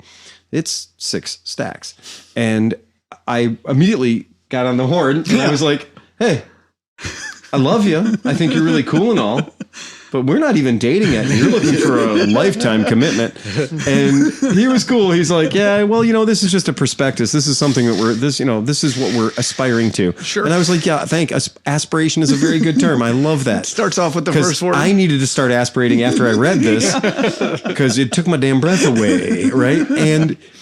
But I was like, so right now, if I say, I have enough Jani in my orbit. I have enough Janus people. Chris is probably their best unpaid spokesperson. He is. Chris is not fooling around. Chris, every time in Iowa, Ohio. Sorry, in Iowa. Free potatoes. He doesn't know whether he's looking left or right half the time. But it's true. He really is doing a great job. And when we go anywhere and he's got the bike, he's always fired up, right? Yep. He's helping people out. Yep. So it's not a question of like, yeah, can my shop support Janus? Fuck yeah, we can. Of course we could support Janus. We actually like the idea. But I was like, dude, if I did sign on the bottom line, dotted line, could you send me 6 bikes? We don't have 6 And he's like, inventory no, I bikes. can't send you 6 bikes. In that case, I'll take 18. And we get questions like that all the time from people like, hey, I'd love to be a dealer. We're like, we don't have inventory. You don't have like, we're building. You're just in time. We're building, 250 to 300 bikes a year maximum right now at this point, which hopefully will go up. It's still astonishing to be like, okay, that's more than a bike a day. Yeah, I mean, if you work Saturdays. Yeah. I mean, the goal is we're shooting for 7-ish bikes a week, depending. Mm-hmm. See, but I think if it got too big, it would lose some of the charm of being a hand built. In you know what I mean? Like, sure. I don't know. I think it's kind of sometimes hand built is not great. No. So if you're hand built and you're trying to catch your own ass, like we saw how bad Enfields were, they were hand built. Yeah. And we saw the bolt holes didn't line up. But he's not wearing sandals and but dirt. that's what I'm saying. Is like hand built is great. Attention to detail is fantastic. But don't reach beyond your grasp. Yeah, there's a happy medium. I mean, there really is. But I mean, like, growing too fast, you don't want to be KTM currently. You know what I mean? Right. Like, they've got hundreds of thousands of millions of dollars wrapped up in absolutely nothing now. You had 200,000 bikes sitting in a warehouse Yeah. that are not this year's bikes. Yeah. So that's a bad spot to be in. I don't care who you are. That's when you've ridden the 450, obviously, quite a bit. Try to sum it up for people, because I know we've been talking about the 250 for a long time, but the 450 still feels like news. Sure. There's more than just it's 80% bigger. Yeah. It's got similar feel and vibes to the 250. The 250, I mean, I talk in cars a lot, but the 250 is like the Miata and the 450 is like a Corvette. They both have similar track feel. Mm-hmm. The 450 has better suspension. It actually has rear suspension. Correct. Yeah. And it feels really good. It feels more stable. It feels less twitchy comparatively. Mm-hmm. Fuel injection versus carburetor. Fuel injected versus carburetor. And it goes most of the places you want it to go. I mean, if you're coming off, Gixxers and things like that, where it's like speed is what I want, it's not that. Right. And it never will be. The fuel injection system you're using on this 450. Mm-hmm. Now, is this a readily available part that maybe you could slap on other bikes? Like, no, all of it's dialed in, Gotcha. And tuned through us, and it's all proprietary. Gotcha. Yeah. That's cool, though. I'm glad you guys went in that direction, because, a lot of us are starting to hate carbs again. Yeah, so. yeah. Mm-hmm. That's why I brought that's it up. why a single carb is pretty good if you're going to have a carb. If you have to have a carb, that's the way to go. Yeah. That's literally the end of when you're having fun with a carb. Yeah. It's like one carb, I can deal with that. Yeah, it's like the XS650s are great bikes. Yeah, they are. And then you get the pipe that goes into one carburetor, and then you throw Electron on it because why not? Why not? Well, you can know, because if you go to Mid Ohio, right, and you got Johnny Mac there, and a guy brings a bike up with one carb, right. There's a happy John. Right. The Whisperer goes to work. The kid goes away and it runs. Yeah. Then a guy comes over with like a 354 cylinder, and John goes, "Go away." Fucking go away.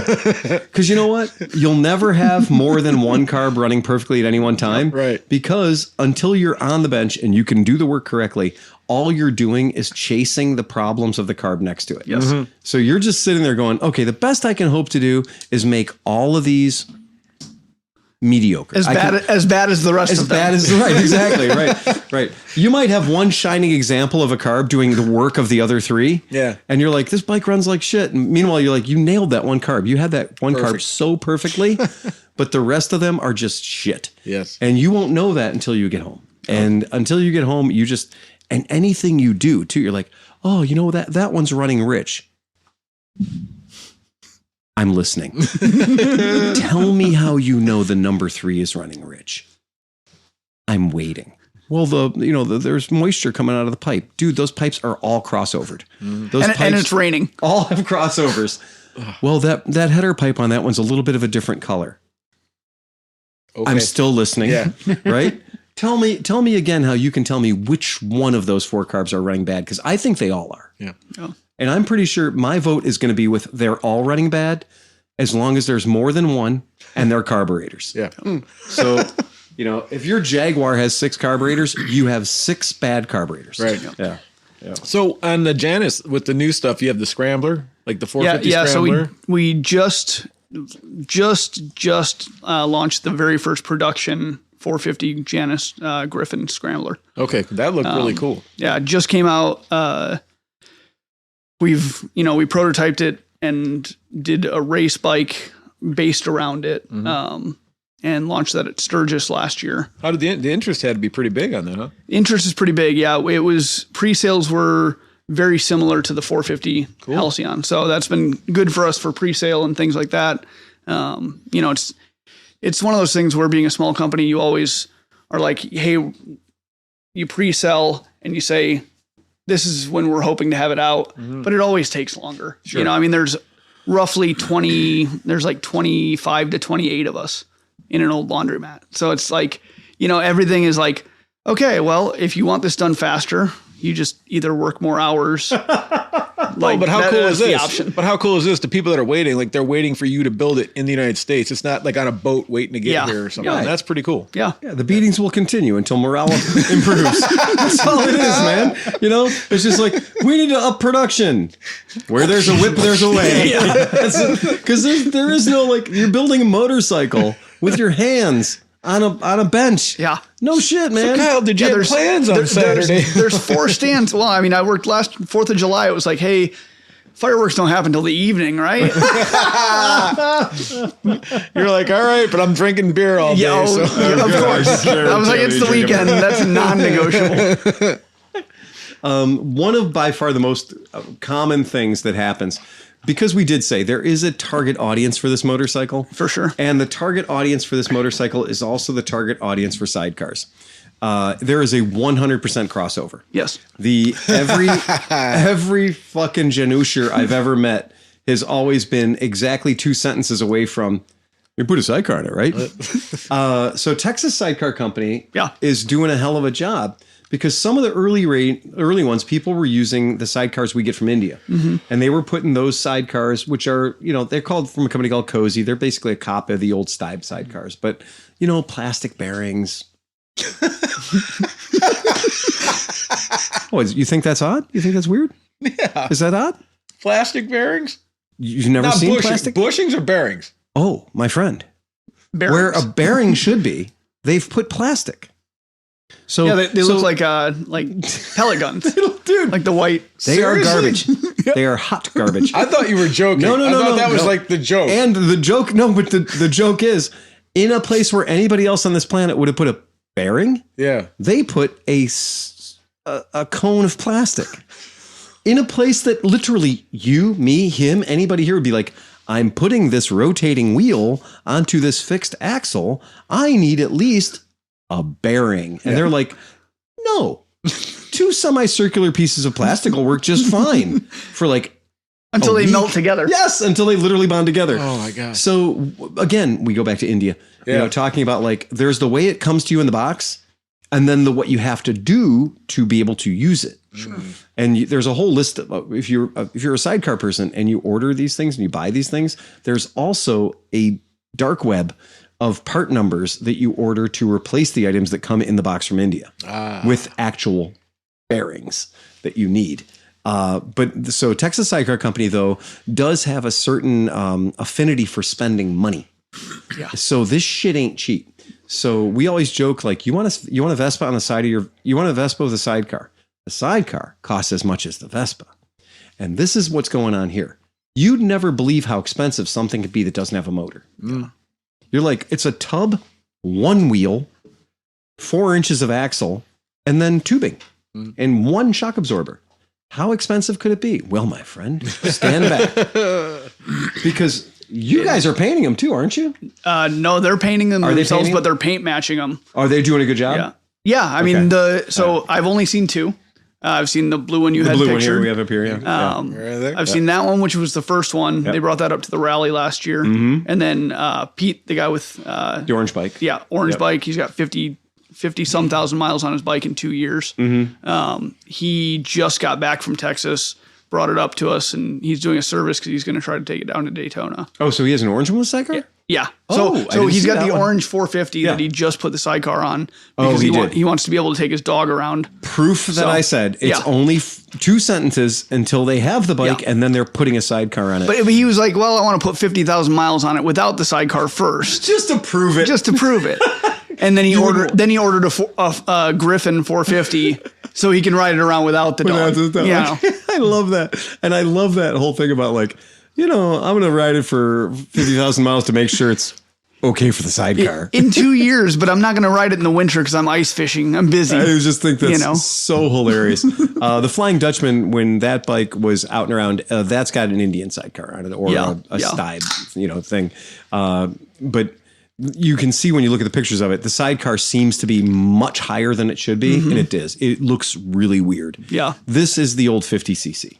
That's the liquid cooled. Yeah, that's the liquid cooled 50cc, which it was a derby motor. we don't talk about that anymore. Yeah. They're cool for an inception. Dude, they're super cool for, on a for 46 bike. for 46 of them. They worked for a very well concept. Those things work great in a 100-pound motorcycle. They do not work great on the Queen Mary. The lightest part of a Janus is heavy. The air in the tires in a Janus is extra heavy. It's Amish creamed air. But to run that big of a motorcycle on a 49cc two-stroke, I'm like, the bravery there. Yeah, but it's liquid cooled. Oh, I know. and that's a motor that loves to do 16,000 RPM. Yeah. That liquid cooling, when the motor implodes, it won't burn your legs as badly. No. It's supposed to be cool liquid, right? It's cool liquid. Yeah. I mean, I put a lot of Minarellis and a lot of small high revving motors in a lot of weird little bikes. And that was when the Janus were essentially kit bikes, right? And somebody was like, oh, yeah, here's this cool bike. And I saw it for the first time. I was out and I'm at some motorcycle show in Indiana. And it was like maybe even Michigan, like Sally's All Clubs or something. And this bike showed up, like this particular bike showed up. And when it showed up, I'm looking around and I was like, dude, okay. Wait, that is a strong move. Taking the pedals off the bike from the factory. Is the wheel under the sidecar? That's just the way that one sits. Okay. It sits super tall. Yeah, it's been a while since that one was. It's been a thing. It's a piece of history at this point. It's a piece of history. It was a proof of concept. We understand the whole thing. A collector Janus. Yeah, sometimes we'd like to forget some of the history. But, believe me, there's a lot of pictures of that bike. But when you see that particular bike with the sidecar on it, the one thing that comes to mind is like, whoa, that's that's not photorealistic necessarily. But the reason that I want to bring that up is that Janus has a lot of history. So Janus did, they wanted to sell people a motorcycle that didn't exist, even if you had to build it yourself. Yeah. And that was true. Like they would ship you the boxes. Yeah. Well, I mean, something that I get to travel a lot in my job. And I've been to a lot of the major manufacturers in the United States and even some of the smaller ones. And like to see the stuff we do. And like I went out to Arch last year and, they got 15 employees roughly. Yeah. And like a building that's much bigger than ours running, And they're building $100,000 motorcycles. $100,000. Well, 130 and 80.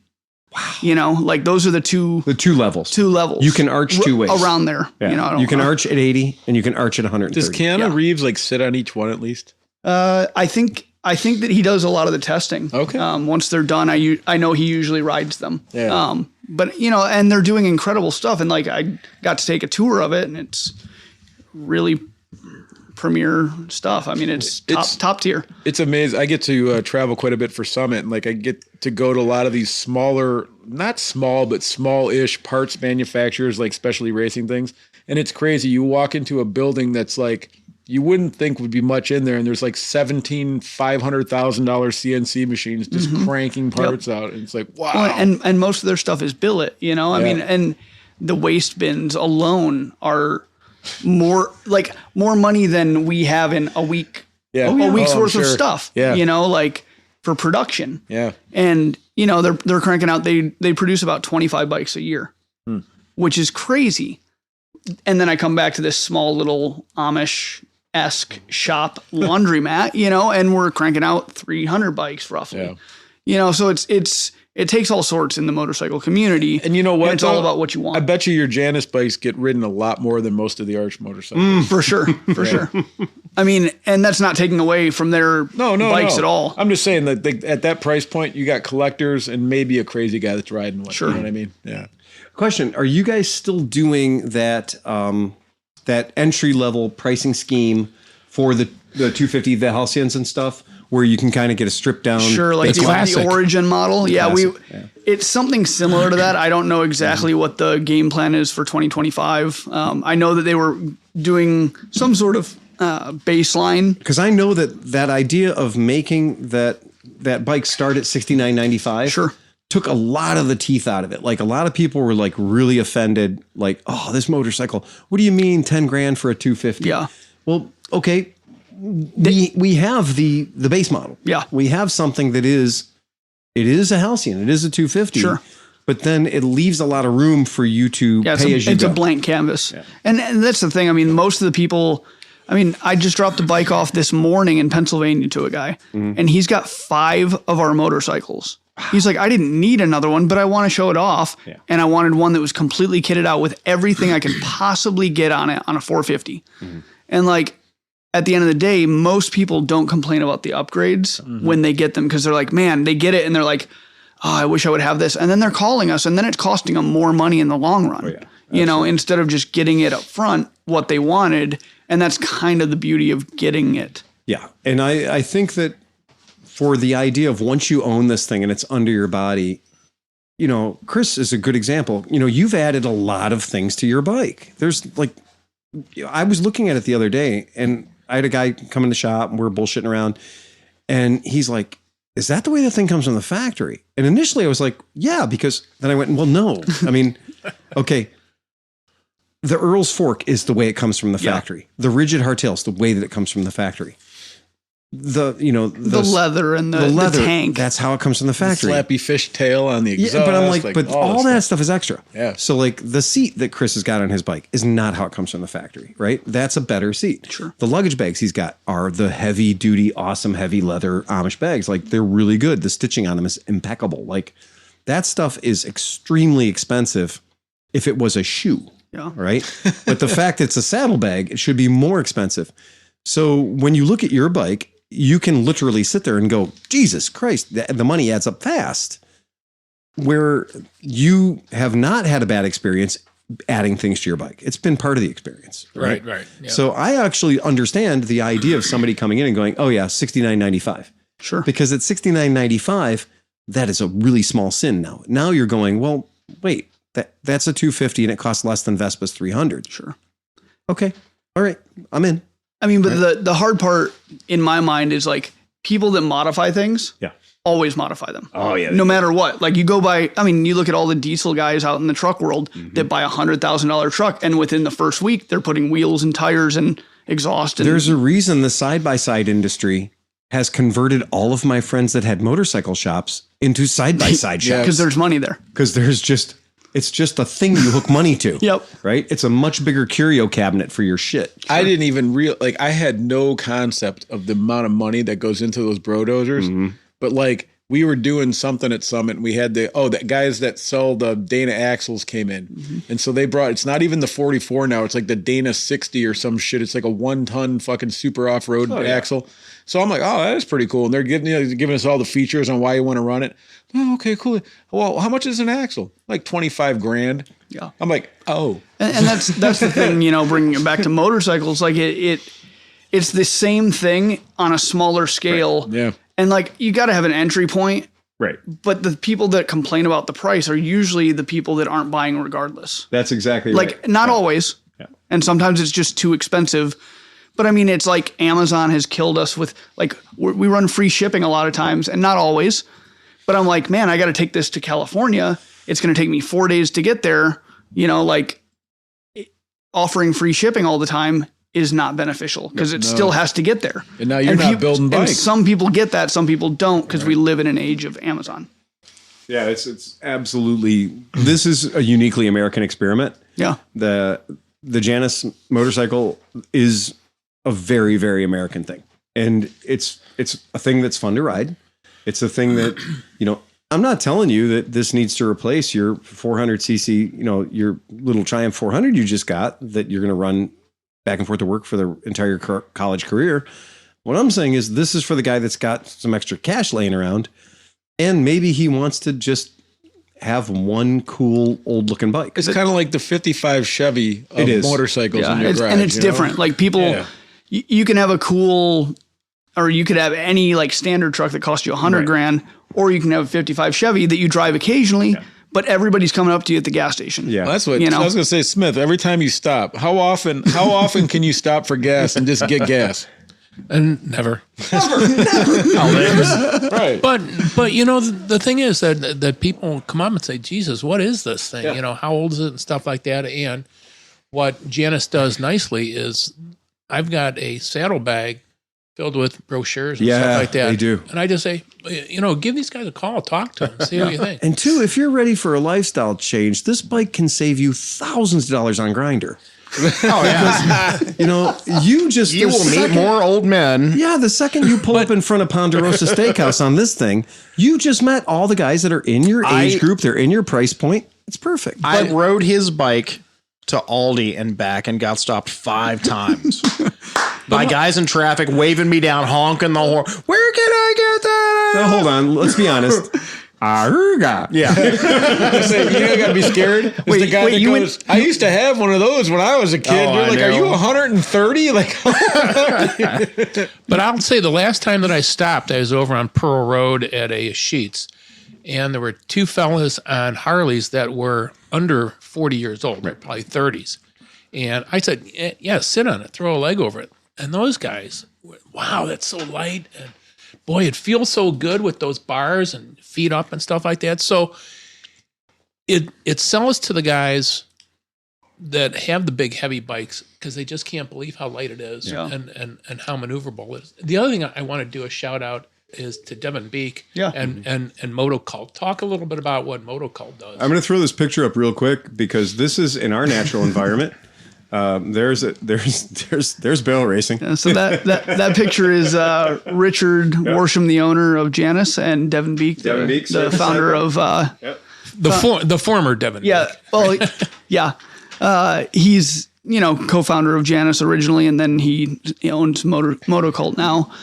He does hop up kits for the motors. He does real cool sprocket upgrades and Nibby carburetors. And I mean, he's rear brakes. He rear brakes. He's the Janus whisperer as far as like tunability. He's really good at what he does. That's why I thought this picture is perfect for what we're talking about right now. Yeah. Because here we have the 2 people. Yeah. Like this is it. These are the founders. Mm-hmm. These are our founders. When you want to say like, look at the wall and see the picture of our founders, and they're very stately people in a suit and a tie and what have you. And these guys are fucking barrel racing, right? That's what I want to see. Right. And that's what I want to see. And you notice the license plate, the pedestrian slicer is JM000. Yeah. That's the prototype bike. Right. And that's the thing. I mean, like at the end of the day, Janus has been around for 13 years and it's changed. Mm-hmm. And I mean, I've been there almost 3.5 years. It's changed. And the thing is, it's going to keep changing. Mm-hmm. And we're doing something as much as we can in the United States for a motorcycle manufacturer. If we wanted something different, we'd just go buy something different. Exactly. And that's, we don't want to sell bikes to everybody because we couldn't produce bikes for everybody. What else I think is kind of neat is the fact that like what you're doing is interesting enough and yet not easy enough to do that I haven't seen it ripped off by China yet. Right, like he's not doing body kits for monkey bikes. Yeah. No, right? No. Like something that you're like, oh, well, that's fun and that's cool, but that is totally going to be ripped off in 7 seconds. Right. Like they're looking at those tanks going like, I don't know, that's a lot of work. It seems like a lot of work. Oh shit, they dropped the price to $69.95. We can't even beat that in Songshan. The guys who sold the motors are just like, oh, we're going to totally steal that. No, we're not. They sold 300 of them. Yeah. No, Chinese people won't steal anything that doesn't have like 10,000 in front of it. They're like, wait, we can't put that also on this other thing and 4 other things? No, we're not using it. Right. No, we're not using that. No way. Forget about it. Yeah, the Chinese would look at this and just be like, that is way too difficult. Yeah, we could only leave that for the Amish. That is it. That's the only people. I do love when people come to my shop and tell me that you guys do have Amish people working in your factory. Yeah, That's nice that that you're supporting the local, the local scene. Hey, Kyle, talk about the new fenders too. Which new fenders we're doing? Well, so you many. got the DuckTales. Now so we got the standard rounded edges or rolled edges, Right. And then we're doing DuckTales, which have a little kick out on the backside, and then also a skirted fender, which is a 2-piece. It looks very 1930s Indian, 1940s Art Deco style, and you can get them in two-tone, different colors. And then on the Griffin 450, actually, we're doing a ribbed fender, so it's got like a ridge right down the middle. It's really, really cool, and it actually is drilled and slotted, and it's pretty unique. I don't know. I'm a fan. So that's a big deal too. Is the idea? And it's one guy doing it. Yeah, I was going to say it's one singular human that I tried to make my own fenders for my bike. Yeah. And he was like, "You're gonna fuck that up. Just let me do it." So is that down at the fender shop? it's down at we call it Turtle Top. It's where the 450 frames are built and the fenders, and then we do some design work down there. Yeah, because that was the other thing. So everybody's like, "Oh, well, that whole thing's just from China. They're putting together into boxes." And I'm like, "No. Reverse that. Reverse that. The whole thing's out of America, and then they're opening a box with a motor in it." Yeah. And I'm like, "That's exactly what it is." It's the question was, you couldn't power this motorcycle from the United States of America. No, there's nowhere. No company that builds a 250 or a 400cc motor. Even in the day, Can-Am doesn't exist anymore, right? Nobody's going to build you a 250 to 700cc motor for under 20 grand. Yeah. And that's the thing. The price point people always complain about, or not always, but people do complain about the price point. If you add 20 grand to that cost, like a 450 would cost you 35 grand, and that can't happen. Yeah. I'm just, it's right where it is right now. It's absolutely fine. It keeps the poors away. And it gives you a fun riding experience, and it's pretty cool. We've been super duper happy with them. They've just been a fun thing to have around. It's definitely. I didn't think it was going to be as exciting as it was when Chris got his. I didn't think it was going to turn into kind of a fun thing to have happening at the shop all the time. Having the Janus people and having it at the shop when people are walking through looking for small displacement, like they'll notice it over there. Well, like I said, Higgins bought that 450. Yeah, he bought it because of the shop, because of you, and because you were at the shop, and because Peters was at the shop, and you guys had it was the Janus show. Apparently, I didn't realize I had, a Janus with a sidecar. Your bike was like, we had all the Januses there, and he showed up, and he was just overpowered by Janus. Yeah. He had no choice; he had to buy one. Well, and that's the thing. At the end of the day, motorcycles are awesome, and we all love them. Obviously, we wouldn't be listening to this podcast if we didn't love them. But Janus is not reinventing the wheel. No. We're just pushing the bounds of what we can do. Right. And we want other people to be doing the same thing. And we want people to, if you're going to bash on our bikes, come try them. At least, it's not that hard. If you don't like it, cool. Don't try it. If you would like to maybe be like, oh, that's different. Right. Not my thing. Cool. Try it. And put up or shut up. Yeah. You can build your motorcycle. Yeah. You can build and all kinds of motorcycles. Yeah. And people are like, oh, I could build that for so much less. And I'm like, you might be able to build one and it would cost you double or triple. Yeah. Show up. Yeah. Let's see your bike. Yeah. Let's see you build it. Yeah. On to another topic. Yeah.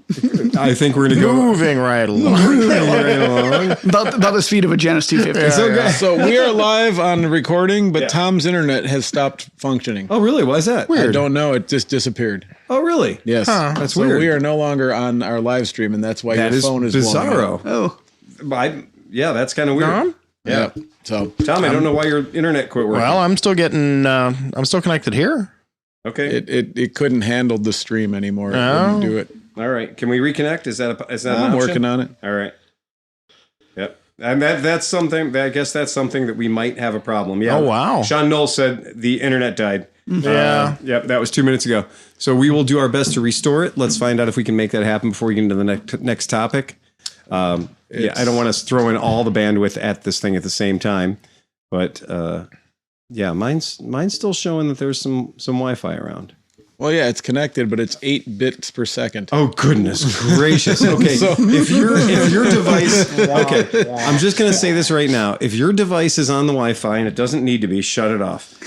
Because let's save the rest for the podcast. Let's just be that way about it. Yeah. I'm going to turn my Wi-Fi off and all my thirsty Wi-Fi devices. Maybe we can get the Wi-Fi to come back for the rest of the podcast. It's like trying to sync 4 carburetors. Well, yeah, but it's also like we all take that for granted. We're like, oh, there's plenty of Wi-Fi. And if there's not plenty of Wi-Fi, right, then everything gets throttled. So once you pass that magic point, everything goes slow. So, yeah, we'll work on that and see if we can get it back because that'd be great. Yeah, it won't even bring up the platforms right now. It's just not having it. Well, really? That's all right. I mean, we're recording. You're still recording? We're still recording. 2 hours and 13 minutes, by the way, They're super happy, by the way. Yeah. So the last thing I want to talk about, because there's our friends that caught on fire recently in California, a lot of people didn't get like 2 days notice to move out of your house. A lot of people, the sheriff showed up. My one friend, the sheriff showed up in her driveway and said, you have 20 minutes because the next vehicle that rolls down here will be the National Guard and they'll be arresting you. Yep. So we need you out of here. We need you to stop trying to spray water on your house through your 1/2-inch water hose. We need you to get the hell out of here so that we don't have to look for your body later and waste resources. We need you to leave. And when they gave her 20 minutes, she had to make a very quick decision about what she was going to get out of her house in 20 minutes. And she said that when her house burned down, and she was in the gymnasium hours later, finding out that her entire street had burned down. She looked to the things that she had grabbed. She looked to the things that she had grabbed and brought with her in her car and realized that she had grabbed the dumbest shit on the planet, right? That the stuff that she should have, would have thought of grabbed, that she had the past 2 hours to think about. I really wish I would have grabbed that. Though all those items were still, well, now they were charred ashes. Okay. But then she talked about like the things she did grab, and all of it was stupid. Like everything that she grabbed was really dumb. Like she's getting toys for the cat. She got the cat carrier, and she's getting, stuff the cat might need, cat food, stuff like that. She didn't look out for herself, right? And because time was so short, and by the time she did get in her car and get out of her driveway, just in time to see her neighbor's house explode. Okay. So that's how close she was cutting it. She hung around any longer, she might not have got out. So one of the guys that I follow is a motorcycle guy, and he was driving around shooting video of all these areas and kind of getting some pretty cool video, including because of the motorcycle, he had access to a lot of roads that were closed off. And in fact, when they were having a problem with ambitious amateur drone pilots getting in the way of water bombers, and they ran into a problem where they said, you guys can't fly these drones because if you're in the air, we can't be. Right. So this fella who happened to be aware of that, as they're literally PA system, don't fly your drones. Right. We need to get helicopters with water and flame retardant need to be in this area. I don't need you with your DJI flying over the area with an $800 investment so you can get the cool shots for the grams. Well, that guy's he's paying a lot of money. It's not one guy, it's hundreds of guys. No, but I'm saying the one that hit the plane, he is going to be paying a lot of money. The fines and the FAA fines and everything, it's going to be ridiculous. But did they find the guy? They're going to, because the current drones have a RFID chip, so it's transmitting. Secondly, although he might have bypassed it because it had a NOTAM. If they have a NOTAM up there, then it should have a geofence around it. But I think they just dropped all the geofences, so that's why they could do it. Yep. Kill all drone pilots. That's all I can say. Hey, here's the thing, though. Settle down. So our friend on the motorcycle, our friend on the motorcycle goes out, and he's on the bike, and what does he find? He sees a bunch of guys wearing FPV headsets, and they're sitting next to a news van. And so because, choppers are valuable, they're in the air throwing water on fire. They don't have their, Ricky and Becky in the chase chopper, in the Chopper 5 are up there. So instead, these guys have got the drones so they can still get the shots, but they're violating the no-fly drone order. Yeah. And my friend on the motorcycle rolled up on him and was like, he's got his GoPro on. Yeah. He's a bit of a drone himself, right? Yeah, right. And he rolls up and he's like, hey, guys, the fuck is going on? Like, you're not supposed to be doing that. Yeah, mind your own business, pal. Fuck off. And so he did. He fucked right off down to the National Guardsmen at the bottom of the hill, who were itching for something to do other than tell people they couldn't go up the hill. And so they went up and I think they convinced the drone operators to take the FPVs off and bring the drones down in some fashion. I can't remember what, I have no idea what was involved. As quickly as humanly possible. It looked exciting. Yeah. But so his motorcycle, and happens to be an electric motorcycle.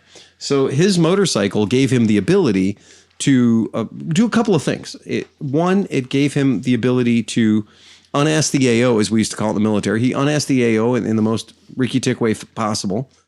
He was also able to get back to his house. He was able to get into his sister's house on roads that were closed. He was able to go into places and bring back small things, right? He was able to accomplish missions, helping himself, helping his family, helping other people because of that motorcycle. It's pretty cool. So I can tell you a story real quick, small one. As a drone pilot, it is very disconcerting to be in the goggles and be doing a shot that you're getting. What? I'm just laughing to myself. Okay. But, so we were doing a commercial for Summit and I had one shot to get this dragster. So I'm in FPV mode and I'm hovering. I'm waiting for him to launch. I'm going to taste off after him. It's going to be the end of this commercial. And I'm waiting and I'm all anticipating this thing. And all of a sudden I get pulled backwards and dragged 20 feet in the goggles. And I'm like, what the fuck is going on? And I turn and look and there's this like hillbilly with one tooth, like a meth dude. He'd been hired, I guess, like a week or two ago as like the trash pickup guy around the area, but he was looking for a promotion. So at some point when it wasn't Summit readying the track with Summit people fucking doing the filming, he was told no drones. So he thought this was the really good time to fucking try to get that promotion by dragging the evil drone guy that was literally standing at the starting gate with like 7 people around him. Right. And dragged me backwards while I was in the goggles about to shoot the thing. So I missed the whole shot, one shot that we had for the dragster. I don't think he has his job. I would chase him down with that fucking drone. But that is a weird fucking sensation to be going like this, and all of a sudden you're getting dragged that way. Holy fuck. So what is the perfect bike for when shit hits the fan? What is the bike that you want to have? What is the right machine? Because look at that. Because not joking, I've got 4 or 5 motorcycles in my garage right now. Only? In my garage. And the garage. In my garage, in my house. Yeah. Okay. I'm going to say you want a pack mule, not a racehorse. Yeah, right. And when I was thinking about this, and I'm watching the YouTube video and talking to my friend who had to get out of her house so fast, and I'm like, wow, what would be my go-to? And, what would I take with me?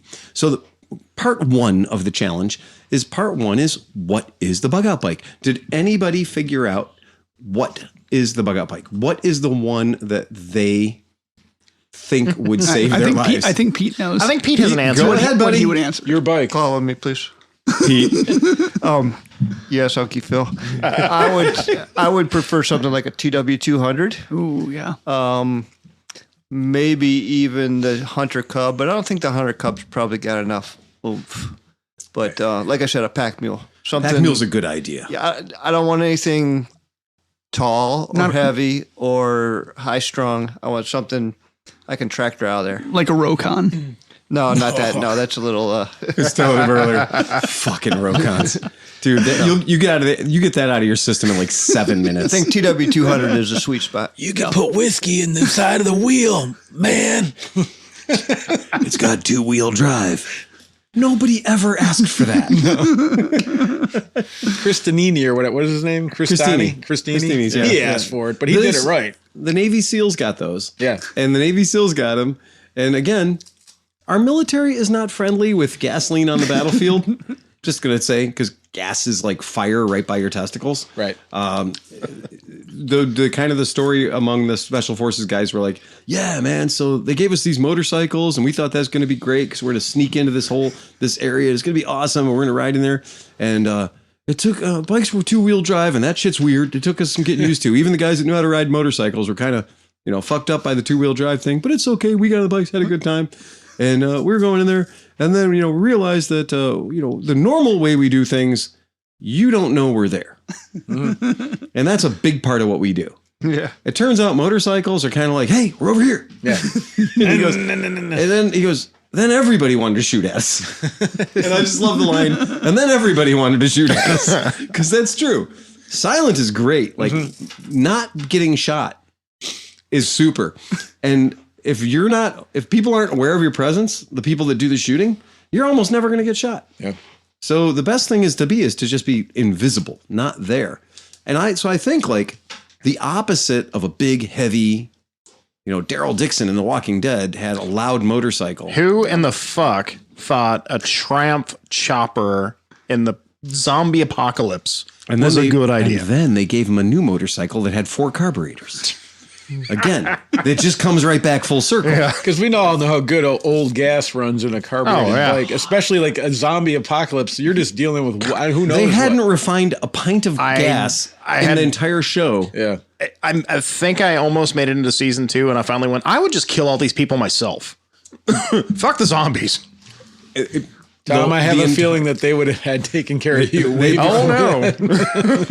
I think I would have just left. We need just a whole parade of farming combines. Yeah. Combine tractors. Oh, yeah. Just the whole thing. That was the obvious mistake. They not run kidding. on diesel. Yep. And they do the job. Yeah. Right. Ka-chunk. Just a big old fork. And America has an unlimited supply of them. I just watched a demolition derby this summer of them. That's They're how trying to many get rid they of have. them. I know. Let's not take this diesel-powered abandoned MRAP in the middle of the street. Yeah. Let's not take that. No. Let's take the Hyundai. We've got product placement to satisfy, Tom. I know. This is the zombie apocalypse. We're not going to make it without This the walls. episode brought to you by Ball Shaver. Shave your balls.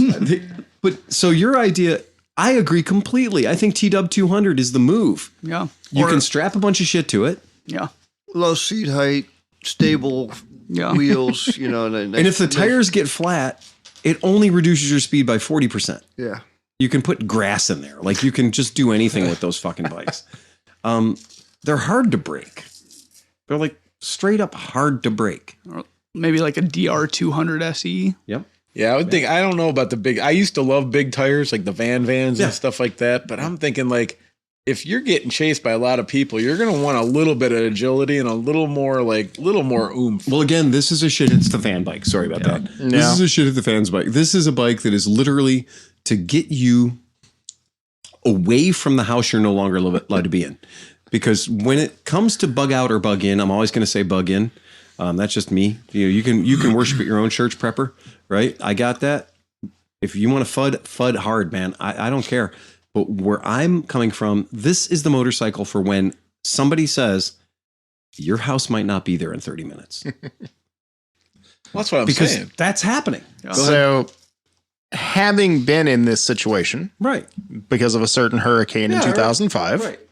I bought a KLR 650 specifically as a bug out bike. Yeah, that's a good bike. I had my KLR 650, had the big old the tusk bags on the back, everything else. I buy $100 worth of shit from Costco. Right. And that was the bike. Because there's only one road in and out of New Orleans when it all floods again. It's River Road. And it's either that or the levee. And if you ride on that, you're riding dirt and you want to be faster than every other motherfucker around you. Yeah. So TW200's nice. But a KLR 650's got the extra oomph. I agree. But also a solid choice. Yeah, a solid choice. And a DR 650 was the other. Yeah, it's another So something great like solid that. choice. Big, solid bike. Completely agree. Absolutely, completely agree. And those are both going to be bikes that are really easy to keep running. Think about, I was going to say, all three of those bikes are cockroach bikes. Yep. Really. And to go further, Yeah. you want your birth certificates, you want your social security passport. We're going to talk about that in a second. That's part 2. That's part 2. Don't jump ahead. Don't jump ahead. Yeah, read the notes. So my Panigale V4 idea is not probably what Probably you not a good idea. Well, You can do that, but you're stuck. Okay. if you're doing contraflow, yes. Again, if it gets you out, Yeah, right. it Oh, gets you out, right? If it's what you got, Yep. right? You don't piss with the dick you want, you piss with the dick you got.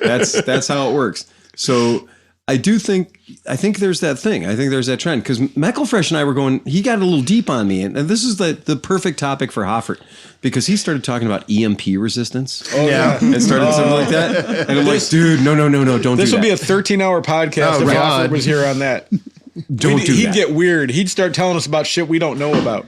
Yeah. Well, you were military KLR with a diesel. No, I never had the diesel. I thought you still had one of those. No, I've never had the diesel. I have 3 of the gassers. I mean, I know the conversion on those. The motors are supposed to. I'm suck just ass, not happy with the but, diesel. Yeah, I saw the video about the only guy in the world that knows how to tune it right to make it work. So, like, he's tired. He's done. Oh yeah, he's fired. Like, that guy came out with a beard and the bikes. Yeah, and he was like, "Dude, I'm going to show you this once. Yeah, and then you need to fuck right off," because he's like, I got paid a small amount to design this thing and make it work. And then I was supposed to have, like, the rest of my life was supposed to be taken care of by servicing these military motorcycles and continuing to build them. Yeah. And the project lasted exactly like a week. Yeah.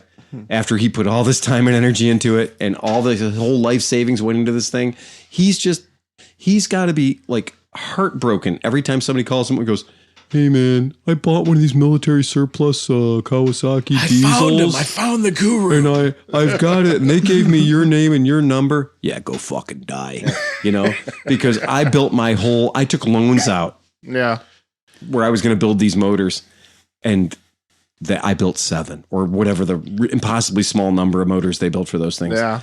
And then there was no pot of gold at the end of the rainbow of a 20-year military contract. Yeah, that's sad. The entire military went, "Well, I don't know what's weird. We took them out in the desert and, they're diesel and that's fine. And they seem to work good in testing, but now they're all just apparently exploding as soon as they hit the desert."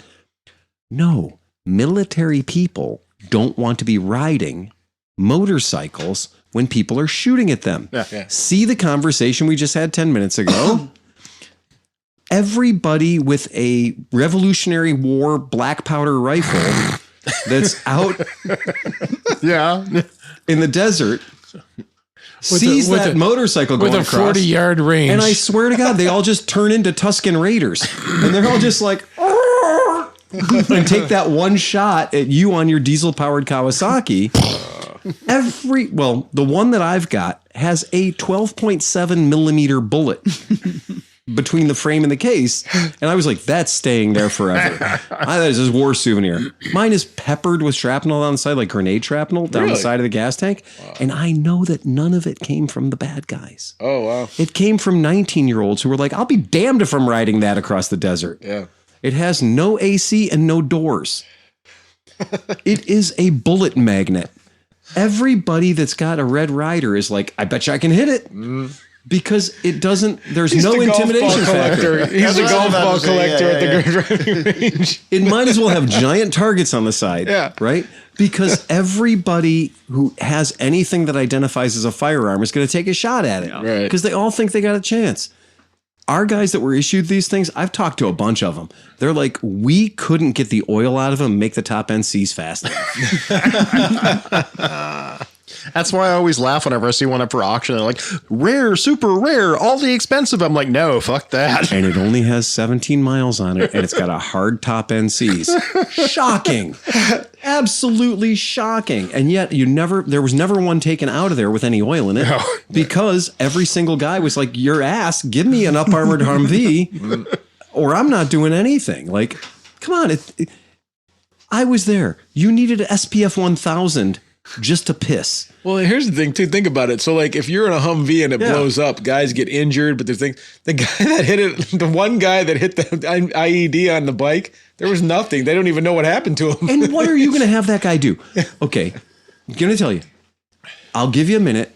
Tell me why you need the guy in the motorcycle. I don't know. Okay. In the old wars, it was for dispatch riders. So the guys in the back could take information to the guys in the front, because the bad guys would cut the lines. The lines, yeah. You're behind the lines. Radios weren't reliable. Whatever. But now, if you're feeling froggy, fire up your Nokia. Yeah. Right? But sending the guy carrier pigeon style on a KLR 650 seems like a bad waste of two things. Right? Him and the bike. Yeah. Look, let's be honest. 90% of that shit ended up on guard duty. 90% of that shit ended up just doing, like, the bullshit that we all hate, which is guard duty. And you're like, okay, well, how are you going to get to the other side of that stupid big motor pool? Oh, KLR 650. That's what it did. That's what they ended up doing. They ended up in green zones going to get the mail. Well, the only time I've ever seen it work out well is for Bud Eakins. Yeah. Because Steve McQueen was the one that got caught, obviously. Yes. You know, exactly. There's only one military application, and that is jumping a Nazi fence. Yeah. And then clearly he disappeared. And then clearly disappearing into the ether. Yeah. Right. You just became nowhere. So yeah, I think that anybody else have a good idea for a bug out bike? I think you guys Meckle Fresh said ATC or quad. Because then he could have a trailer and then he could haul things around for people because that would be important. But I'm like, still, dude, this is get the fuck out. This is get the fuck out. I will tell you, the first thing that goes sideways in these situations where there's high water, where there's fire where fire shouldn't be, when there's electrical wires down, the first thing that suffers is the roads. Because you're like, oh, it's okay. I know how to get from my house to the safe spot. Yep. Can you get from your house to the safe spot not using roads? Sure. Well, why would I have to know that? Because all the other fuckknuckles are trying to use the roads and they're bad at it. Yep. So the second bad guy hits bad guy 2, the road is now done. Yep. And because now there's going to be a line of people stuck because what happened? Why are we not moving? Oh, I think there's a crash up there. Well, of course there is. People are scared and they're in a hurry. Contraflow was a goddamn disaster, but I am grateful that I was in the first 10% cars going the wrong way. Yes, right. Because after that, it was a clusterfuck. A two-way parking lot. Yeah. Right. So we understand that the motorcycle actually gives you that advantage of not having to play by the rules of vehicles. You're now kind of playing by the rules of pedestrians. So like the idea is a good motorcycle can go anywhere you can go. Yep. Right. That's pretty cool. I like that idea. That's why narrow is good. Off-road is good. Something you can get off-road. Yeah. Around the road. Yeah. Or over the car if you need to. Well, if your BMW GSA has, 6.5 feet of beam. Yeah. And you're out there and you're trying to fit through the canals. Yeah. And you're too wide. Then you might want to take the saddlebags off. Yeah. Right. That might be too much. Like I respect your shopping prowess, but we might need to be narrower than that. Yeah. Bugging out. That's why the Boxer's, I mean, I love it, but that's why the Boxer's not my go-to. And a bug out bike. Yeah. So now, next chapter, bug out bag. Because this is, man, if you want to get into an argument with fuckers, ask the difference between like, okay, so what's your bug out bag look like? Oh my God. In the military, we had like the go to war bags. Like you had 2 duffel bags. And you knew that one duffel bag had the stuff that you'd have to grab. The other duffel bag was like your weird Mickey Mouse boots and all your awkward heavy shit. And when we were in the Army, we called it TA-50. And TA-50 was basically, I don't even know what the fuck it stood for. I don't either, Frank. But it was T, tactical A appliances 50 because there was 50 of them, right? But it was all collectively as a religion called TA-50. And we would know that the 2 words you never want to hear was TA-50 layout. You're like, TA-50 layout. Oh, what the fuck, man? That means you got to dump 50 things and it means you got to put everything out in a particular order that somebody decided was going to be the order in the 1800s. And like your Mickey Mouse boots have to point this way. Your NBC, your nuclear biological contaminated clothes have to point this way. And like you gotta clean things with toothbrushes, and you gotta armor all things that shouldn't be armor rolled. And you got to lay all this crap out so some like fucking 52-year-old sergeant major can go like, stupid, and then leaves, right? It was dumb. It was, and not one bit of it prepared me for anything. And also 90% of the shit in that bag was useless. It was heavy, it was rubber, and the military paid for it. So you had to drag it around everywhere you fucking went. Better than having to pay for it yourself. Well, you only had to pay for it yourself. You scratched it, dented it, or damaged it, or lost it. In which case, then you had to pay for it yourself. What if you were getting shot while you scratched it? Still had to pay for it yourself. Yeah. Seriously? Dude, when guys are getting done with the military, and you want to clear out, when you're in an ETS, you want to end your time of service, there's a whole thing that you have to do to turn in all the shit that you thought the Army gave you, but turns out they were just loaning it to you. Oh my God. And you got to turn it all back in.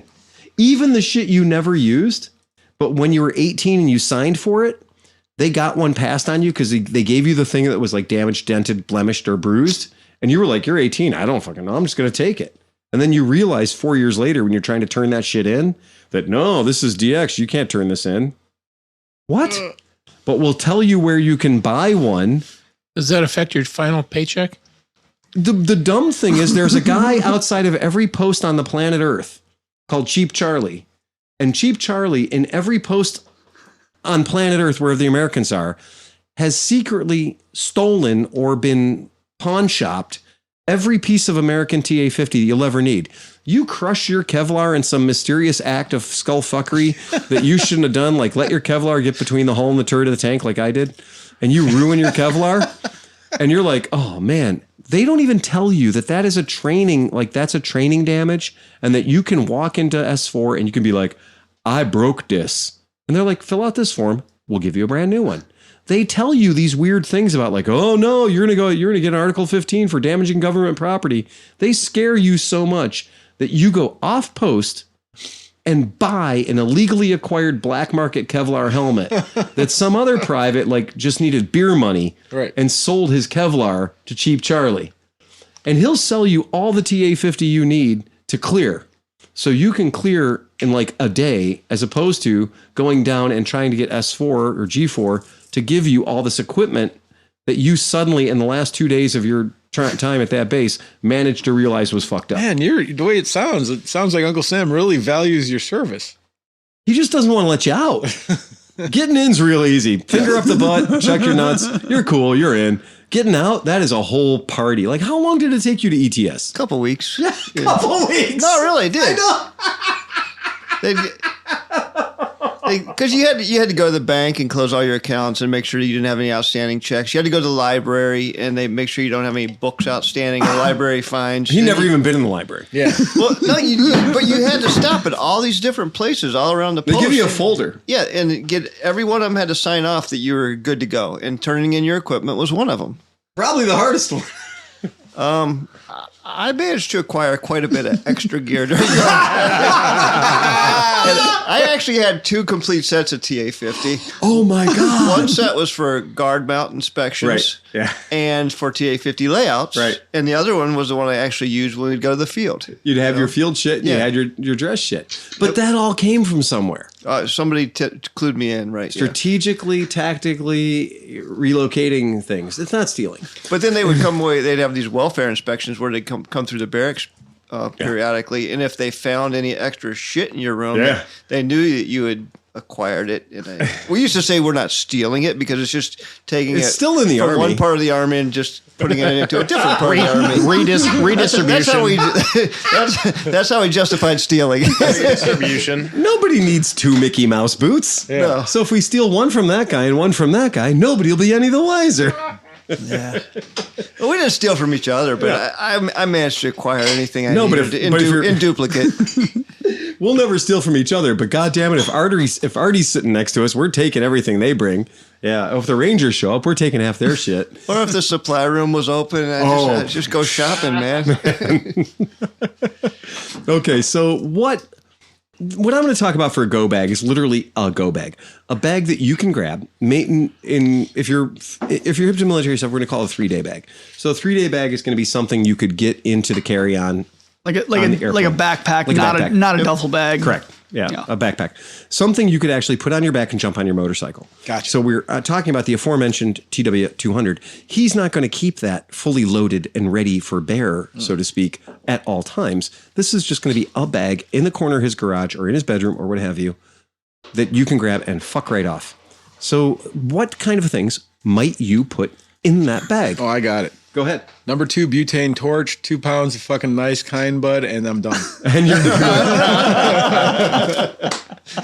That's all I need. like, I'll okay. find my way through the apocalypse, man. Whatever happens, I'm cool. So you're saying is this is a 30-pound bag with 27 pounds of weed in it. Right. Yeah. Okay, check. And a lighter. Yeah. And a lighter.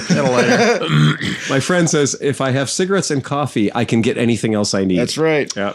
And I agree with that. But you got at least a couple lighters, because I just thought about that episode where the guy always wanted to read and the world blows up and he dies, his glasses break. glasses, You know, I don't want to be that guy. You know, 250. You found a narco truck of weed, but there's no lighters you anywhere. said something important, because if you require corrective lenses, I can't read the speedometer on my motorcycle without the bottom part of these glasses. So I need bifocals for anything. I need corrective lenses for anything that's less than 3 feet away. Yeah. So have an extra pair of glasses. That's my Mid-Ohio trick because the first time I got a little loose a bunch of years ago at Mid-Ohio, I did not have backup glasses, and that made the rest of that weekend very miserable. Right? A little foggy. Yeah. So bring your Out of focus. extra safety squints. So that's an important thing. Contacts and solution if If you need to, right? Yep, That's a brilliant idea. Yeah. Having those around is a good idea. Does anybody have an idea? Remember, this is only one backpack. Mm-hmm. Do you need to take food with you? I'm bringing some Cliff Bars or Cliff something Bars, like Power that. Bars, something like that. Yeah, I'm feeling the same way. That's the best engineering. That's the best food engineering we've seen in our lifetime. The fuck with astronaut ice cream. We don't need that. What we need are those Cliff Bars. Freaking dwarf bread there. Seriously, those Cliff Bars are magical. Yeah. You'd be like, And they pack down real quick. Oh, yeah. Easy. yeah, there's the size of a pack of cards, man. It's modern day pemmican. It really is. But take some pemmican too. Yeah. I strongly recommend it. Is that like the rancid meat goo or something? Well, you know what? I have proven in my go-to-war bags, I've got 2 different go-to-war bags at my house. Mm-hmm. So I got a bug-out bag and I got an actual A bag that type bag that I carry. And not even my medic bag. Just those are my 2, this is real. I realized that jerky does have a shelf life. Yeah. And when you are like, so once a year I go through my go-to-war bags and I eat all the stuff in my go-to-war bags. It's like Repack. I go for it. Right? It's time to restock. Let's just do it. It's winter. Let's get weird. And I opened up this bag of jerky on a road trip and I was like, this is last year's jerky. We're just making it. Oh no. When jerky goes, it really does show you its worst side. Yep. Because you're like, you can get it down because it doesn't smell bad. No.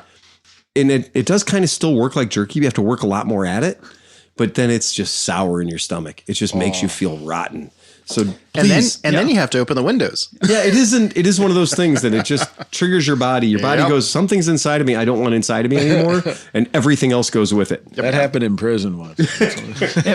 might be worth doing quarterly checks. It's quarterly checks. Yeah. I renew my bag once a year. Everything in my bag is good if for it's 1 not year. vacuum sealed, it's not any good. Yeah, that's true. That's true. Okay, so that's a good idea. So energy bars, those are the Cliff Bars are particularly good because so much energy in them. Anything you're going to put in a bag, food wise or water wise, even is going to have to be vacuum sealed or factory sealed to the point where it's locked down. Yep. Like I said, I've been through this, so one thing you got to think about too, and fortunately, I don't have any. Well, I have my medication, but your medications, you got to have enough medications to survive if you have. I'd say a rudimentary first aid kit. An individual first aid kit's a damn good idea. If you don't know how to do a individual first aid kit, IFAC kit, go to YouTube, go to Google. It'll tell you how to do it. We talked about it on one podcast we did here a little while ago. Maybe we should talk about it again. Tourniquets are a great thing. Have at least a tourniquet or know how to make a tourniquet out of anything you have. That will save your life. Water is an interesting thing. Yep. Oh, yeah. Water, it's very tough to carry water. 1, it's heavy. 2, it wiggles around. 3, it will leak. Did those Life straw? I was going to say, do those life straws actually work? Yeah, they can do 1,000 liters. Dude. I'm going to beat you on that. Okay. Life straws are cool, and I have one in my go bag. But I have also learned that the blue Brita filters. So the blue Brita filter, you don't need to bring the whole thing with you. You don't need to bring the whole Brita pot. You can literally use anything. You can use a 1-gallon water jug, cut a hole in it, put the Brita in it. You can use all kinds of different ways to make that Brita thing work.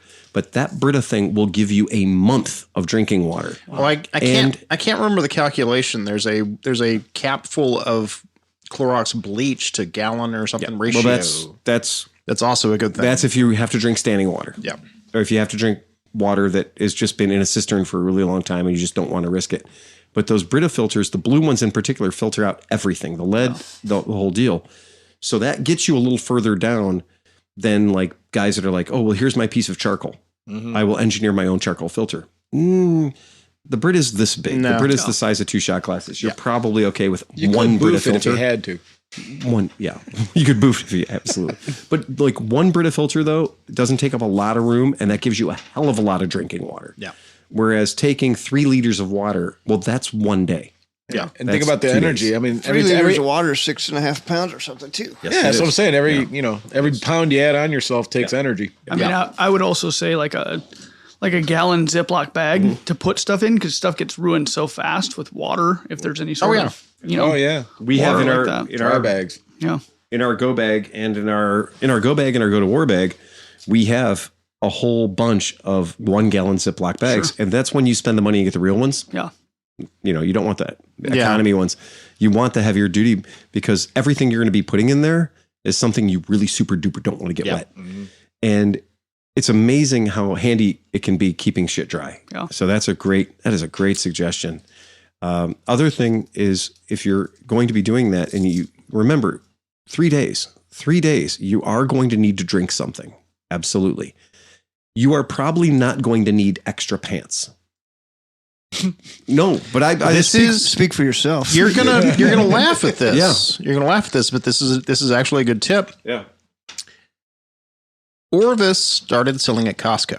Now, if you don't know the Orvis brand, it is ultra stupidly lightweight, thin. You can wear it for 3-4 days. And it does not turn. No, it doesn't. You can sweat all you want. I mean, I lived in New Orleans for 20 years, and finding this stuff was the best thing I could do. It's like wearing silk. It is like wearing silk. Yeah. And you can wear it 3-4 days. Mm-hmm. A friend of mine does backpacking. It's the same stuff he buys. And somebody even asked me, like, well, do you fly fish? Mm-hmm. No wise. Is you're wearing a fly fishing brand thing. Sure. I mean, it's made to jump into the water and come dry. And it is. And it's brilliant stuff. Bug out means that 1 bag. Yeah. Yeah. That's it. That's what you got. And, we just traveled around Germany for 14 days. Oh, yeah. You guys were gone forever. And Merritt and I had a backpack. You didn't even notice the rave we had at the shop. Well, the backpack, like each of us, we didn't check a bag.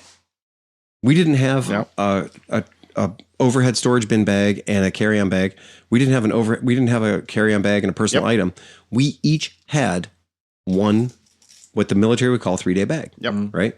So that's what each of us traveled with. And we did travel for, 14 plus days in a lot of different places.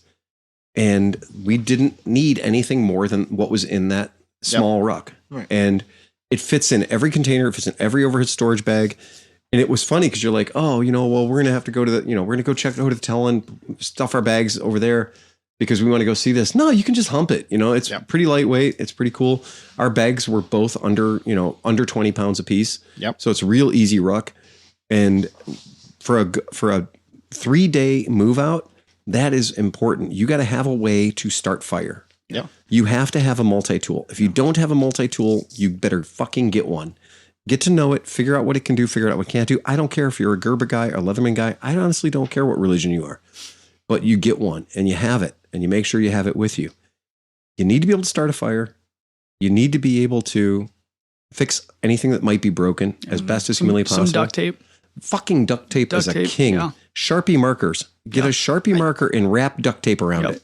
Correction. Yeah, anything. Yeah. Correction. You know what's funny? Like Gorilla tape. Also, Gorilla same, right? Duct tape doesn't seem to be having the oomph anymore. But you know what's weird is a lot of first aid kits don't come with super glue. Yeah. And you'd think that they would because you could unstitch yourself or whatever you want to call it pretty damn good with some super glue. The hard part is it goes bad so fast. Yeah, that's true. But I mean, and it's single use. Buy the small ones. Let me put it this way. I'm not talking if you're bugging out and you get a cut this big, you're not using it. But when you get a cut that big, that's when you want to have that. Well, I mean, if you're totally worried about it, you can buy a stapler. Yeah. But you're right. The Gorilla Glue comes in handy. We did Dustin's leg with Gorilla tape. With the Gorilla tape, we did Dustin's whole leg, and that was a pretty Gorilla. I don't know what adhesive Gorilla uses, but it's insane. It's really good. Like duct tape, you're like, and as soon as it gets wet, it's like, I don't want to work anymore. So here's a fun pro tip: the inside of my go bags, all the insides of my go bags. So the part that goes against your back when you have the back on, all the insides of them, every single one of them, I have taken Gorilla tape and taped the inside of the backpack. Where it goes, not the part that's touching my skin, but the parts that's inside the bag. Mm-hmm. And then the outside part, the part that's, that's holding the other side. So if you open up my bags and you look inside my bags, what you're looking back at you is this black Gorilla tape. Why? Because that's now a source of Gorilla tape that has cost you nothing. Mm-hmm. It has cost you no weight, it's cost you no space, but it gives the bag a little more structure, and you can peel it off in nice foot-long strips, which are really handy to not have to fuck around with it on the roll. Mm. The roll takes up a lot of room, dead space, but when it's put out in strips on the inside of your rucksack, it takes up no space. Mm. Now you can peel it off 1 foot at a time, nice and easy, but also, more importantly, it adds to the resiliency of your rucksack. Mm. Yep. So now if you come across a something sharp and stabby, it's not going to get through your rucksack anymore. And also, dude, I have fixed so many pieces of clothing with Gorilla Tape, and it's just, the shit's magical. So yeah, having that with you. If you have a small sewing kit, it's not a bad idea. These sewing kits are super tiny. Oh yeah, and they still, a lot of hotels still have them. So look around a little. It's not a bad thing to have around. You'd be amazed at. We can buy them at grocery stores too. The little itty. You'd be amazed at how many times just that little tiny thing comes in handy. You're only packing. This is literally 3 days. Go away and not die. So you can get into some cool stuff. If you have anything that requires batteries, plan on not recharging your shit for 3 days. Have a battery bank with you. Yeah. Have a little cheapo battery bank. Mine is twice the size of my phone and it'll last for about 3 days. So and it's solar. It has a solar array on the front of it, so you can set it outside and charge it. I have the solar one. Those usually don't work very well. I have the solar one. It's 20 days of charging gives me one charge on my phone. I did it. I couldn't believe how bad it was. Oh, yeah. So I left it in the sun for 10 days on my dashboard of my truck, and it gave me a half a charge. Yeah. So I left it up for 20 days, and it gave me a full charge. Usually I keep mine plugged in anyway. But the point is, for in case of emergencies, that's fine. Well, it's cool. So to the point where you're talking about your friend leaving for the fire, and to the point, my point of leaving because giant fuck off hurricane. Right. Red Cross, FEMA, everybody's going to want your ID. Yes. So make sure you have your ID on you. Yep. Keep your birth certificate with you. It's important. Make a copy of your birth certificate. Even if you got to make a downsized copy of your birth certificate, make a copy of your passport. Yep. We have copies of our passport. Yep. When we travel, Merritt and I each have a laminated paper copy of our passport and our ID. Yep. That is on our person, in our bags. Yep. And the original genuine document. When it you has saved our ass so many times. When you're trying to re-enter the disaster area to get back to your house, they will stop you and they will ask you, "Do you fucking live here?" And you have to show them your ID. Prove it. Prove you live here. Okay. Prove it. Any title now. This is less important now because in Ohio you can actually it's all online. But titles to any vehicles you own, whether or not they're going with you, because you're going to want proof of them, especially homeowners insurance or insurance at large to cover them. Yeah. A lot of the guys that were arrested recently in California as being looters weren't looters. Yeah. A lot of them were looters. Don't get me wrong. Fucking a lot of looters. Oh, yeah. Because the have-nots went right to the haves. Yep. And they were living on the hillsides. Yep. But some of the people that got arrested were like, dude, I'm just trying to get my shit. Yeah. And every single person had the same story. Dude, I'm just trying to get my shit. Yep. If you proved that you lived there and that was your car, you probably okay. But if you couldn't, then they were going to detain you until they could find out more. You want absolute proof when you're trying to re-enter that is your shit. Yeah, absolutely. So, I mean, I think a cop's not going to sit there and wait for you to look it up on the phone. I think that the biggest thing that anybody, I've added a titanium spork to my bag. Yeah. Oh, I've got the fork, knife, and spoon. It's purely luxury. Didn't you buy us the spork with the knife built in a while ago? we did. Yeah, because I think it's in our camp gear now. Yeah. I gave those out for the podcast just once. I mean, like a bandana, super handy. Absolutely. Oh, man. Don't like a shema or a bandana or something. Having those around. So heat packs was the icy hot where you can crack them and they create heat. Yeah. The cold packs are amazing depending on which atmosphere you're going into. Yeah. That kind of stuff people don't think about. I would say a change of underwear. Like if you're wearing regular underwear, wear long, like a roll of long underwear for your because the lightweight hiking stuff is. If you don't have better, zip ties in your bag, put them in your bag now. Yeah. Have at least a dozen fucking zip ties in there, and it's not necessarily for the bike. It could be for you. If you left the house wearing your Adidas Sambas, and now things are muddy, zip ties around your Adidas Sambas will give you traction. And make them all the long ones because you can always cut them off and melt them. Yeah, I promise you that is exactly it. I bought a pack of, I think there's a pack of 1,000 that I found at Lowe's one time on clearance, and it's on the back of the rack. But it was like $25 for 1,000 zip ties. This Go was to the Dollar Tree. You can get a bucket of them for like $3. But none of them work. None of them work. No, these are the professional grade electricians ones. don't 'cause- buy your zip ties at Harbor Freight. Dude, the best zip ties. Dustin gave me a packet of lineman zip ties. You could strangle a moose and fucking pull a car with those They have fucking metal things, in dude. them. Yeah. Yeah, it's a zip tie that has metal in it. Yeah, that's a no joke zip Fucking tie. not messing around zip Dustin tie. messed me up because now I can't tolerate any other zip ties. I need those fucking It's things. seriously, I bought a bag of those one time by accident. Yeah. And they showed up at the shop and I was like, $48. Yeah. What the fuck? Like I thought I was ordering they're- 400 zip ties. Yeah, they're in the back. Dude, I I'm have down a dozen I'm zip down ties. to I came like across 7 of the back them, of the and now shop. it's like, remember the sponge-worthy episodes? Yes. Now it's like is it the zip tie worthy? I'm like, Oh my God. Weird thing to add to your bag, and I know we're sick of them. N95 masks. Yeah. Oh yeah. Oh Just yeah. fucking throw 5 or 6 N95 masks in your bag. If Even one. If you are being chased out of your house due to fire Yeah. or fire adjacent Yep. or a rail car that has come off in your backyard. Yep. Ohio, that's real. That shit happens. That here. happened. You will be very happy to have an N95 mask. Yeah. Because I can't even imagine the people that lived along the railroad tracks when, 93,000 gallons of methyl ethyl bad Yeah. shit ends up in your polyvinyl chloride backyard. on fire. Yeah. That can't be good. No. So, yeah. Well, we know it can't be good because at band camp we saw the people walk into the gas station. Oh no, that's just typical. Blinky the three-eyed fish, It's just, like all the stuff. It was terrible. So, I mean, I do feel like everything that we talked about in here is legit. Yeah. If you're not certain, 511 Tacticals put together a really, really good list of great things that you can add or things you should just check off for your go-to-war bag. I also found some absolute bastards running a site called Go-to-War Bag or Bug Out Bag. There's one literally called Bug Out Bag, and they will sell you a Bug Out Bag subscription. Oh yeah. Where Bespoke bug out bags. you're laughing. It is I exactly know. what I'm it not. is. I'm laughing because I know exactly what you're talking And you're about. angry you didn't create it. Exactly. And they send you a new one every 6 months, and I'm like, oh God. It comes with like 2 cigars and a tiny little leatherette pouch. I'll bet you it's got jerky in it though. Oh, it's got jerky in it. And it's also got Black Rifle Coffee Company, right? Oh, God. Coffee in it. You know that it's just leaning hard into that, right? It's the tactical thing, right? It's just all that.